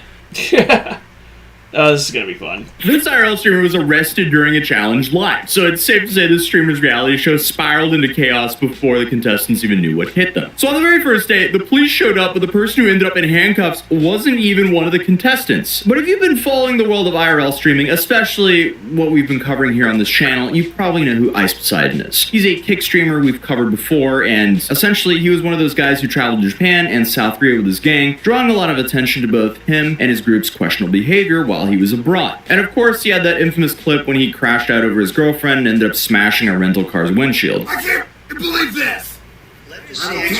But more recently, Ice Poseidon has been doing a lot of these like reality show style competitions where he's brought together a bunch of streamers to go head to head for a cash prize. Last year, he did this whole scavenger hunt. He's done like a Hunger Games thing. Hey, I gotta step out for a sec. I'll be right back. Yeah, sure. Oh, Ice Poseidon. A name that I really, really don't care to remember. Actually covered a situation that happened on one of his game shows where you had Natalie Reynolds, I think her name was. She somehow tricked a potentially homeless woman to jump into a river in Austin, Texas for, I guess, $100, but she rug pulled and ran away. Obviously, she's still a scumbag for doing that, but it's not like Ice really was involved with that decision. But it's safe to say, overall, some tomfoolery happens when he does these challenges. Welcome to the very first scavenger hunt. Oh my god, what the first ever live stream citywide IRL scavenger hunt. There's a huge turnout, so I'm very surprised by that. I'm quitting this competition. That's nice, like it makes me feel good. Like, okay, a lot of people want to win this money. And as I mentioned earlier, he did this like Hunger Games event. So basically, you're live streaming yourself being a bunch of jackasses. At that point, why not just do an IRL stream jackass event? I mean, granted, you're probably going to get sued by MTV for that, but... which I think was called the Last Man Standing event. And just over the last couple of months, a brand new season of the Last Man Standing kicked off once again. But if you've ever heard of Ice Poseidon's Last Man Standing series before, basically it's this competition where essentially he gathers a group of streamers, locks them up in what he calls a prison, and puts them through a series of physical and mental challenges for a chance to win 50 grand. Here, 9 contestants signed up for this. Mid-Korea Man, Mr. C-Perp, Shuvi, Florida Boy, Black Dave, who we've also actually covered before here on this channel, along with Shuvi as well, Benny Mac, Duran TV, Henry, and a guy named Darius. But before we get into the arrest, let me walk you through how insane this competition actually got. Because right from the start, Ice made it very clear what these guys were in for. He lined them all up and gave them the welcome speech from hell, essentially. Essentially telling them they were about to face mental, emotional, and physical disruptions that would push them to their breaking point. He guaranteed they would suffer, and honestly, he was not lying. The competition was essentially designed to see who could endure the most punishment. So before this begins... So it's a Temu fear factor, is what you're saying. That's just the vibes I'm getting from that. From this quick description. I just want to say I thank every single one of you for competing in this. This is not going to be easy. It's going to be very hard. And you guys are going to go past your breaking point. I guarantee it. You guys will suffer mental, emotional, and physical disruptions, and we will see who the last one standing is. And it's safe to say that ICE had some pretty creative ways to make their lives miserable. Things went south immediately, because two of the contestants, Benny and Florida Boy, they couldn't just stop trying to fight each other. These guys got into multiple fistfights right from the start, which should have been a red flag for how the rest of the event was going to go, but I guess that was just a warm-up. One of ICE's favorite ways to keep contestants in line is with a pellet gun. Shoot me. So, when someone would ask to use the bathroom too many times or step out of line, ICE would just have someone shoot them with pellets, sometimes even doing it himself. Whoa! Ah! Shoot! Come here. Hold this. Okay. Hold this. Okay, how many? Put the. How many times are you gonna ask to go pee? Got you. You can pee. Shoot. You can pee. Oh, it's real. It's real. Well, the pellet gun was nothing compared to when ICE decided to bring in an actual coffin with very limited ventilation. One of the contestants, Mr. C. Perp, had apparently been too nice to the other competitors, so ICE decided to teach him a lesson by stuffing him in a coffin. I'm gonna put you in the coffin because I'm sick and tired of you guys playing nice. So we turned as we turned. Do what? I said the we Todd as we turned. Oh. What I missed. So right now Tozy is going over this bizarre survival game that Ice Poseidon had put on a while back, where it's like simulating prison, except in prison, they don't shoot you with a pellet gun for asking to take a leak for permission to go take a leak too many times. Well, depends on the prison. I'm just kidding, I don't know. And they don't seal you in a coffin for being too nice. I thought being nice gets you out early. Apparently not in Ice Poseidon land. That's a term I never want to hear again. Yeah. Told the guy that he had to lift his head up using his neck muscles. Right, it sounds like Epstein Island. And put his mouth around a breathing tube, or he'd suffocate in about 10 minutes. Ice then left the key nearby and told the other contestants that they could let him out if they wanted, but the whole point was to teach him not to help each other. However, since apparently a coffin with limited air wasn't extreme enough, Ice decided to escalate things further. So he crammed in all the contestants into a very small room just to pepper spray them all at the same time. So obviously the contestants were coughing, saying they needed to use the bathroom while the audience could see them struggling with the effects of being pepper sprayed. Oh, and it's worth noting that while all this was happening, viewers could actually place bets on which contestant had the best odds of winning. So people were literally gambling on who could endure the most punishment. We're definitely getting pretty close to Black Mirror with this one, guys. Congratulations. We have entered full-on dystopian content creation. But throughout the competition, there were... So I guess the Running Man is I guess we can now make the Running Man a thing. The what? I said, so I guess we can now make the Running Man a thing. Apparently there's a remake in the works. Well, yeah, it's coming out in November. And it's supposed to be more in line with Stephen King's original novel than the Schwarzenegger movie from the 80s was. Do you know if Stephen King likes the Schwarzenegger movie? I imagine he doesn't. Because it takes a lot of... Because it took the title and it took the concept of main character being thrown into a life or death gauntlet and just kind of made its own thing. Because in the book, it's him being hunted across the country for 30 days, and in the movie, it's just a weird freak-ass game show.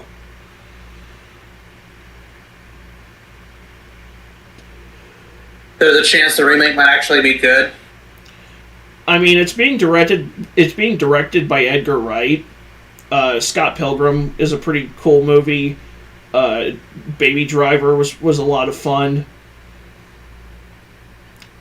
I want to say he did. Okay.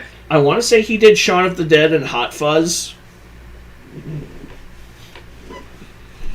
Two films that are people constantly joke about being in the same universe.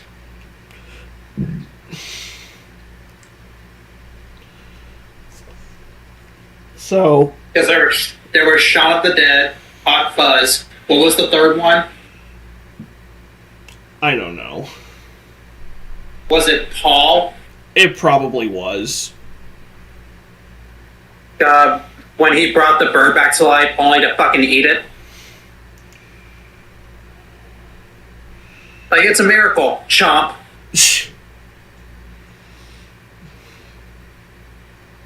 Definitely didn't taste like chicken. Right. But anyways. Yeah, so I have high hopes for it just because I really like Scott Pilgrim and Baby Driver, and Glenn Powell has a lot of charisma as an actor.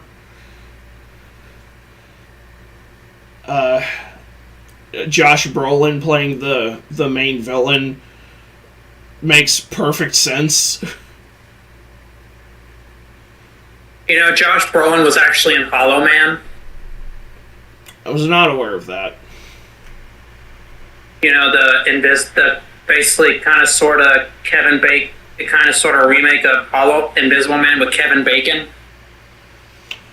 No, I was not aware of that. What if I told you that movie is 25 years old? Oh. Holy shit, right? I'm trying to remember the first movie I saw with Josh Brolin in it. It might have been Planet Terror.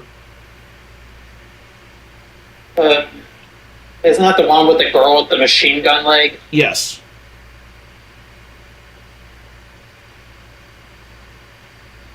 Yeah, wasn't that Robert Rodriguez? Yes. And it was part of it was the first half of a double feature that he made with Tarantino, and the two being combined into a double feature called Grindhouse. Robert Rodriguez doing Planet Terror and Tarantino doing Death Proof. Noted.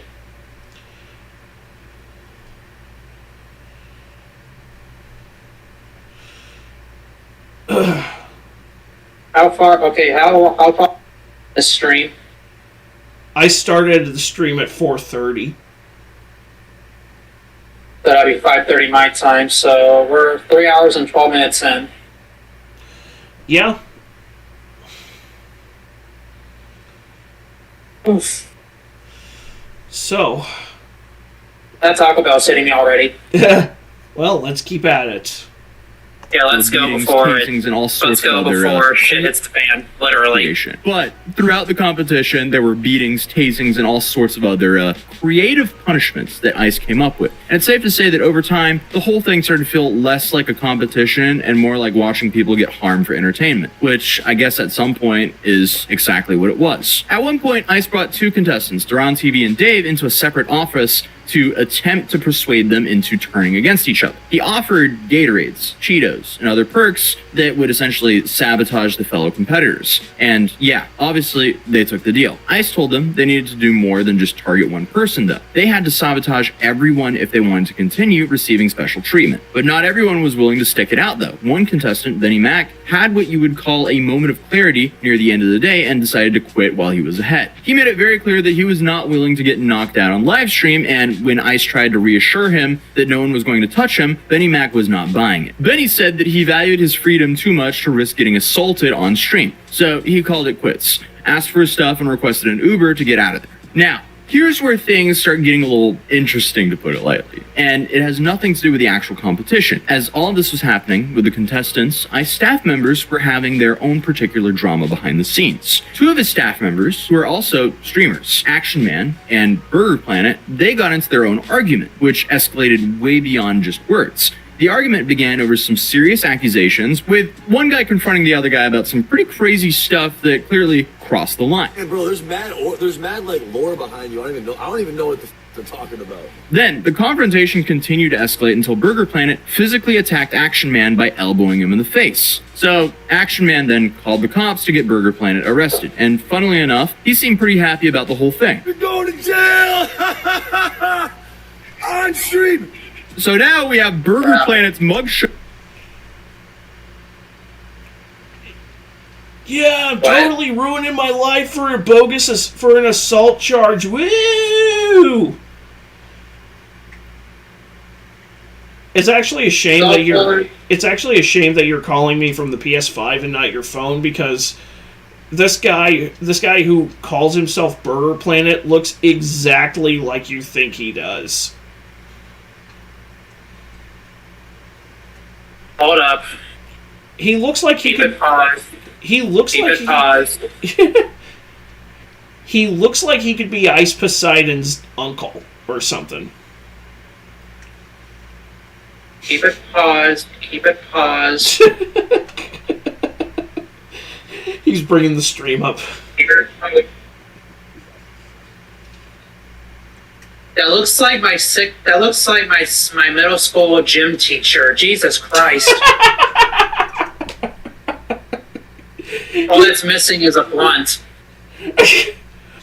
and a ball cap and a stopwatch on a lanyard. Well, he didn't really wear a ball cap, but sure. He's got that couldn't quite make it look.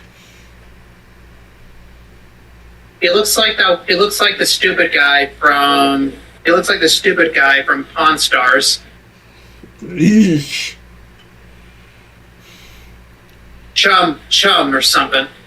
He looks like he should be an assistant manager in an Applebee's. He looks like he clones keys to hotel rooms and sucks on toes. That's nasty. You remember that story? I do, and Charlie covered it. We looked at it on one of the streams back in the day. I remember that, and that's nasty. Apparently, the guy prior to that served prison time for killing his roommate during an argument. And it's like, how did someone with that record land a job at Hilton? Who friggin' knows? My God. Oh God. Okay. Yeah. Yeah, I had to pull up the YouTube app on TV while you had it paused, and it's like, yep, that looks like my gym teacher. Shot after the police showed up and took him into custody. So obviously, while that whole debacle was going on, the contest was still running. So Florida Boy actually ended up winning after an intense final against Mid-Korea Man. I'm definitely saying sentences I've never said before after recording this video, that's for sure. But Ice Poseidon has already announced that there will be a new season of Scavenger Hunt that's about to begin. So if anything interesting or laughably stupid happens during this event, you could probably bet that we'll be covering it. But that was another story on how an IRL stream led to yet another arrest. So if there is a takeaway from this video, let's not commit a felony, but especially don't commit a felony while everyone around you is live streaming. Because as we've learned time and time again here on this channel, that never ends well. But hey, at least he wasn't given a free house, then completely destroy it like this homeless TikToker was, because that is just an outrageous story I would recommend checking out here, because it's frustrating, but also... No, it's just straight up frustrating. But if you're new here, feel free to subscribe, drop a like on this video if you enjoyed, and I'll see you guys tomorrow. Peace. This TikToker might be facing up... Alright, and we are gonna be closing the stream out with another fun story about a dumb, retarded TikToker who is now facing 9 years in prison. Should be facing 9 years in prison for looking like a fucking doof. Yeah, if it's another Atozy video, I think I got the notification for that either yesterday or today. I think the video was posted, well, the description box says 1 day ago, so... So... Thank God, too, because I'm getting fucking tired, dude. So let's just go straight into it. This TikToker might be facing up to a decade in prison after he took a prank way too far, but luckily for him, it seems like he has a lot of people actually supporting him, including one of the most popular streamers in the world. So here we are, once again, talking about another TikToker who's taken their undiagnosed need for attention to a new extreme. And I think it was like last month we talked about another TikToker who ended up getting sentenced for spraying literal poison on fruit and vegetables and decided to call it a prank. Now, this story is definitely not as bad, but we're still looking at someone who's deliberately harassing and damaging people's businesses. I'm not totally against pranks, but when they affect people in their livelihood, that's kind of where the line gets drawn. And it seems like this content will continue to get worse because now we have big influencers and a community of doom scrollers backing this behavior. So this is Heston Cobb. Yeah, at that point, it's not a prank. It's just being a public menace, and it should be punishable by up to a decade in prison. Or death. I mean, only if your shenanigans led to somebody else's death, or you end up being ousted as a chomo. In that case, wood chipper. Feet first. Hey, earlier in the stream, I covered a video about a fake alpha male manosphere influencer who was ousted as a convicted sex offender, so...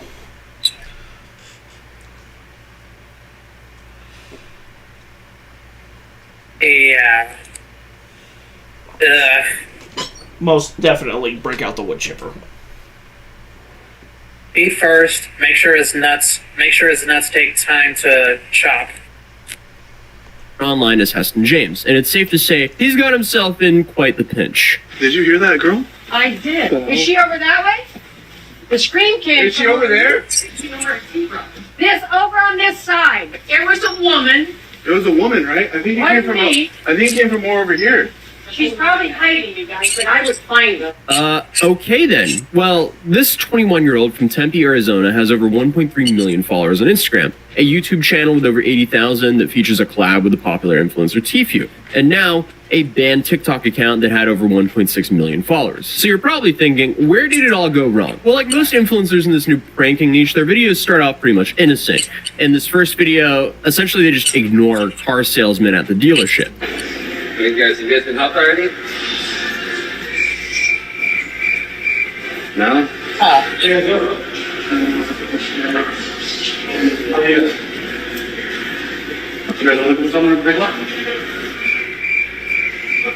Okay, yeah, like, I mean, you could say they're wasting someone's time, but let's be honest, like, this is about as harmless as a prank gets. Another example is him calling a car dealership while being at the dealership. Is that one fully electric?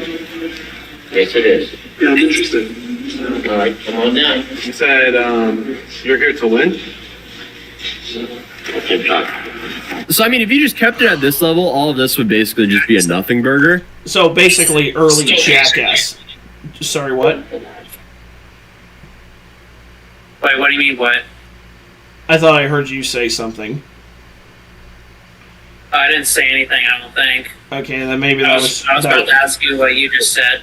Maybe that was just feedback over the call. Probably. That does happen a lot. But what did you say? I was about to say, so like early jackass level stuff. Probably. Except jackass is actually funny. And creative. Yeah.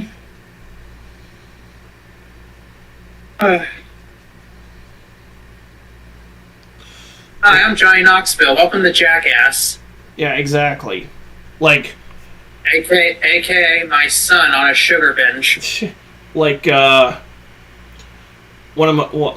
when he goes into that yoga class and there's a remote control fart machine on him that they keep setting off while he's doing the yoga stretches. Yeah. Or when they put when he puts a strap on under his shorts and just walks around in public, making it look like he's got a persistent hard on.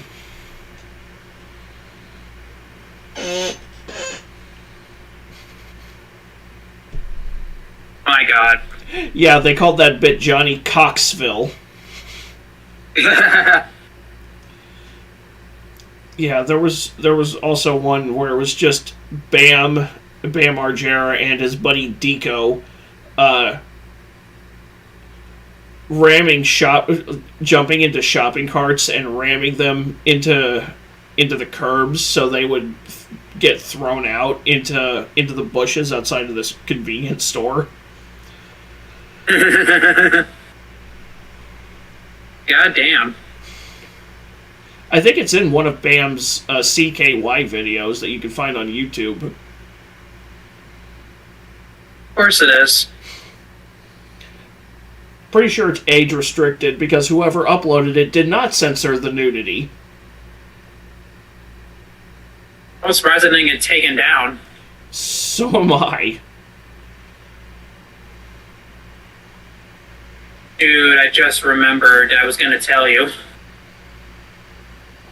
So, around 3 a.m., this morning, I completed the Easter egg for the new Final Zombies map.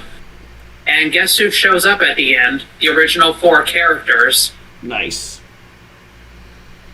Confirming my theory of a multiverse in Call of Duty Zombies. So, fuck you, I was right. Fuck you, I was right. Fuck you, I was right.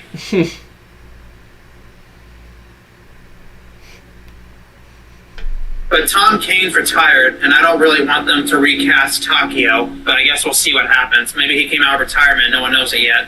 Right. Because Tom Kane had a stroke. Oof. You know, the voice actor? Right. But that just randomly popped into my mind. I got excited. My bad. Let's move on. Yeah. But essentially, with his content, it's all to gauge a reaction of what we've just witnessed, and when that reaction becomes mundane and not funny anymore, he has to up the stakes, and that's what he does. Where are you at? Doing what? Good? Yeah, I'm good. Yeah, no, we're just gonna, like, the yelling and stuff like that. We can do it, like, outside. Oh, yelling? Was that yelling? Yeah. So here we can see him starting to get progressively worse, which apparently is just screaming in stores with his friends to cause disruption between staff and customers. Hey, is everyone alright? Is that your phone? What was that? I think it was somebody's phone. Was that a phone? It was a phone. Oh, there it is. There it is. So, getting back to our original topic, why was Heston banned from TikTok, and why is he facing a close to 10-year prison sentence? So, because in addition to the videos that we've already shown, his most popular content shows him pretending to be an employee in various stores only to cause massive disruptions, often while having a large group of people to, I guess, enhance this prank. And his targets were, ironically, massive corporations like Target, Jiffy Lube, Chipotle, and Pet Boys. More chicken? Wait, are they messing with it? More chickens. Wait, hold on. Are you guys messing up their portion sizes? Yes. I'm district, so that's why I'm coming here to check. It's got a clean house. Clean out. Yeah, I got new workers coming in. You guys can go. I'm just gonna bring new workers in. Sorry. Everyone, come on. Let's start getting to work, everyone. Get to work. It's your replacement, sir. No, let him go ahead and speak. Okay, so I see he's definitely more creative than 99% of the people we covered. Not that that bar is really too high, but... No, that bar is so incredibly low you could use it to limbo with the dust mites under my couch are using it to limbo under. My God. Like that's how low the bar for creativity is with these types of people. And again, My God. And again, this just feels like a diet jackass prank. Except when Jackass did it, it wasn't even when they would go out in public to do their stuff, it wasn't to actively hinder business to get a reaction. Like even when they would fuck with an actual business.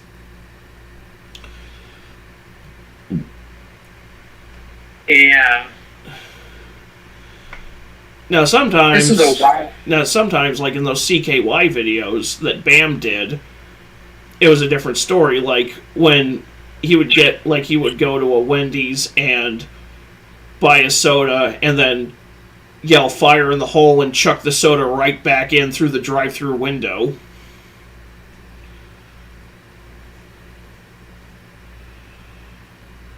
This is a wild world we live in. I mean, that was the thing that Bam shot for one of his CKY videos.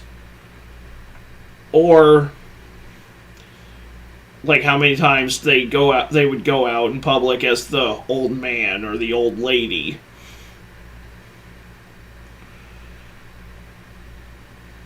Yeah. Like it's not to actively hinder a business. It's just, hey, we've got a funny idea.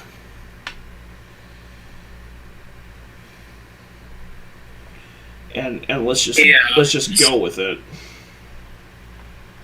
Yeah. Sorry, dude. I'm fucking exhausted. No, you're good. Whew. The good news is we're almost halfway through the video.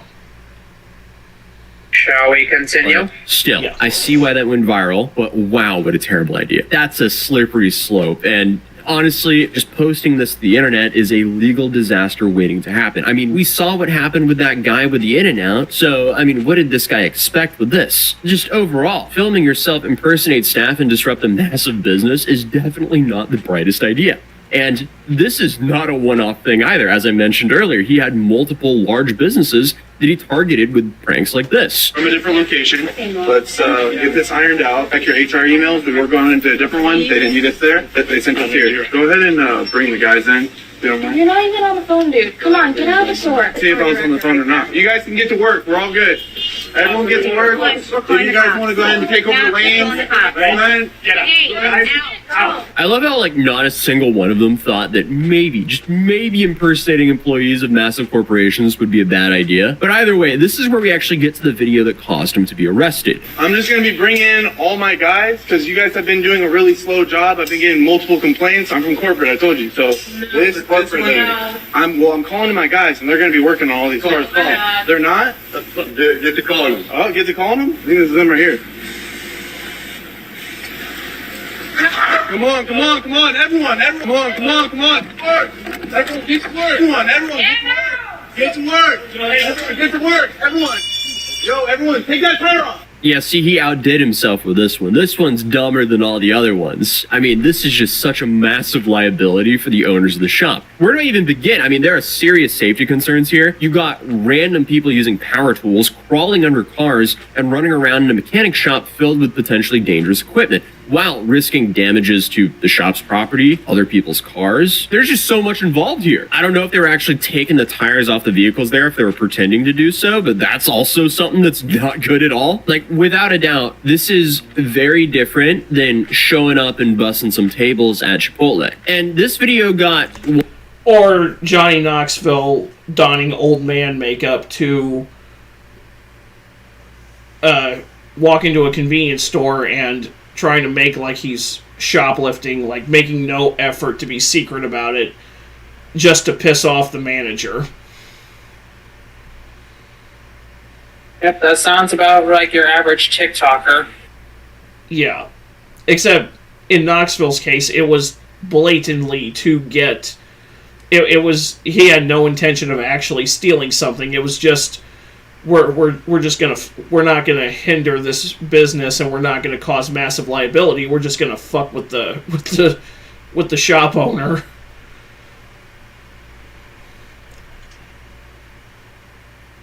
And... Except in when Knoxville did it, it wasn't, hey, we're gonna just do something incredibly stupid that could potentially cause massive liability issues for this business. We're just coming in here to fuck with the shop owner, and it does get and not actively hinder his business. We're just trying to get a reaction out of him, and not try to cause harm. Exactly. The other customers. Exactly. And then you got Jack Doherty and Icy Wyatt. Yeah, just being public assholes. And Johnny Salami. Yeah. Yeah, I prefer or Johnny Jackass. Yeah, and at least with Jackass, they when they would do their stuff in public, they had their guys in a van watching them from across the street with cameras, and then after they would do their thing, they would have their producer get out and go up to the people who were in the shop or wherever and be like, "Hey, this is just for a TV show. You know, if you don't mind having your face shown on TV, we can have you sign these release forms." Sometimes people would sign them, sometimes people wouldn't sign them. Yeah, I don't want to be on TV. Fuck that. But anyway. Not unless I'm on an episode of Ellen and I get to throw a rock at her face. Yeah. I don't think that's going to happen, but... I mean... Well, her show got canceled, but nothing of value was lost. A man can dream, though.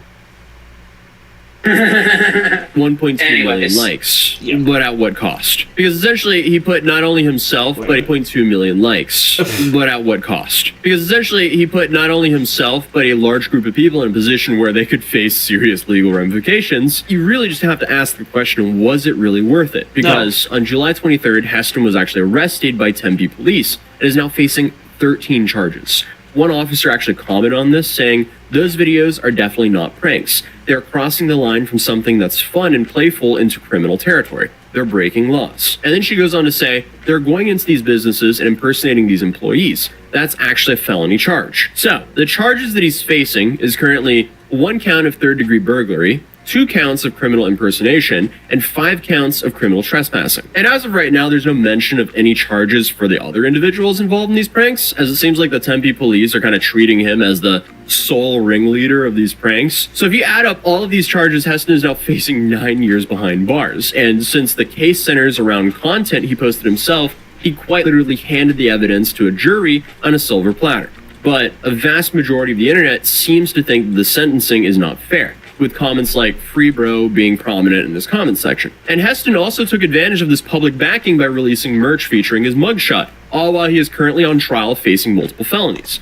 Dude, you are not Donald Trump. You are nowhere near the same level as Donald Trump. You cannot turn your mugshot into a marketing gimmick. What the fuck is going on with this world? Right? You cannot I mean, you could. Obviously, he is monetizing his mugshot, but you are nowhere near the same level as Donald Trump with that.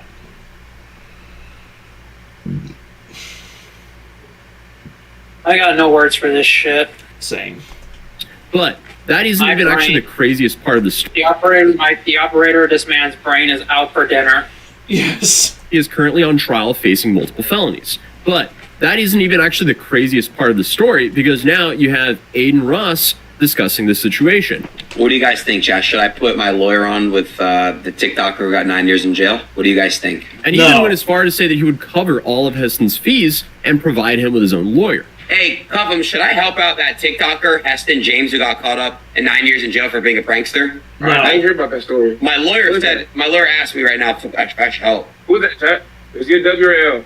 I say yes. So overall, I mean, this is kind of one of those like mixed bags, because the punishment doesn't really, or the potential punishment doesn't really fit the crime here. But ideally, you still kind of want the situation to serve as some sort of warning to anyone chasing social media fame that this kind of content can lead to serious consequences. But also, from a younger person's perspective, it might actually send the wrong message, because seeing so many people defending him and even a major streamer offering support, that could make it seem like, hey, there's no real risks here, and if you do it correctly, you can really launch your career off of this. But the only problem is, he's set himself up into this, like, slippery slope, or he's put himself between a rock and a hard place. Because let's say he gets out of this situation completely unscathed. Unfortunately, with his style of content, if he doesn't completely pivot content styles, he's put himself in this position to where he has to up the stakes even more. So that adds even more risk to his livelihood, his freedom, and his career. But if I was to guess of what would happen to him, I don't think he's going to serve any serious time for this, because number one, he did this in the US. He didn't do this in some random country abroad. And then also, especially if Aiden is throwing in some money for his defense,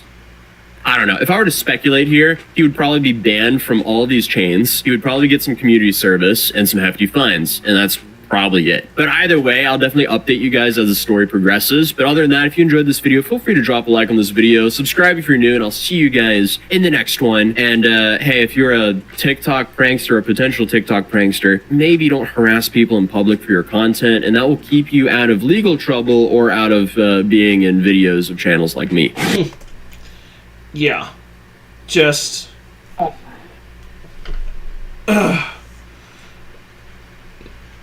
Alright, so chat, I know it jumped to the next video, but in the playlist, but honestly, it's I'm getting a little wiped out here. I know Kaysen's getting a little wiped out. A little. Yeah. But I'm good. But everybody who is here, who did show up tonight, I hope you guys had a good time.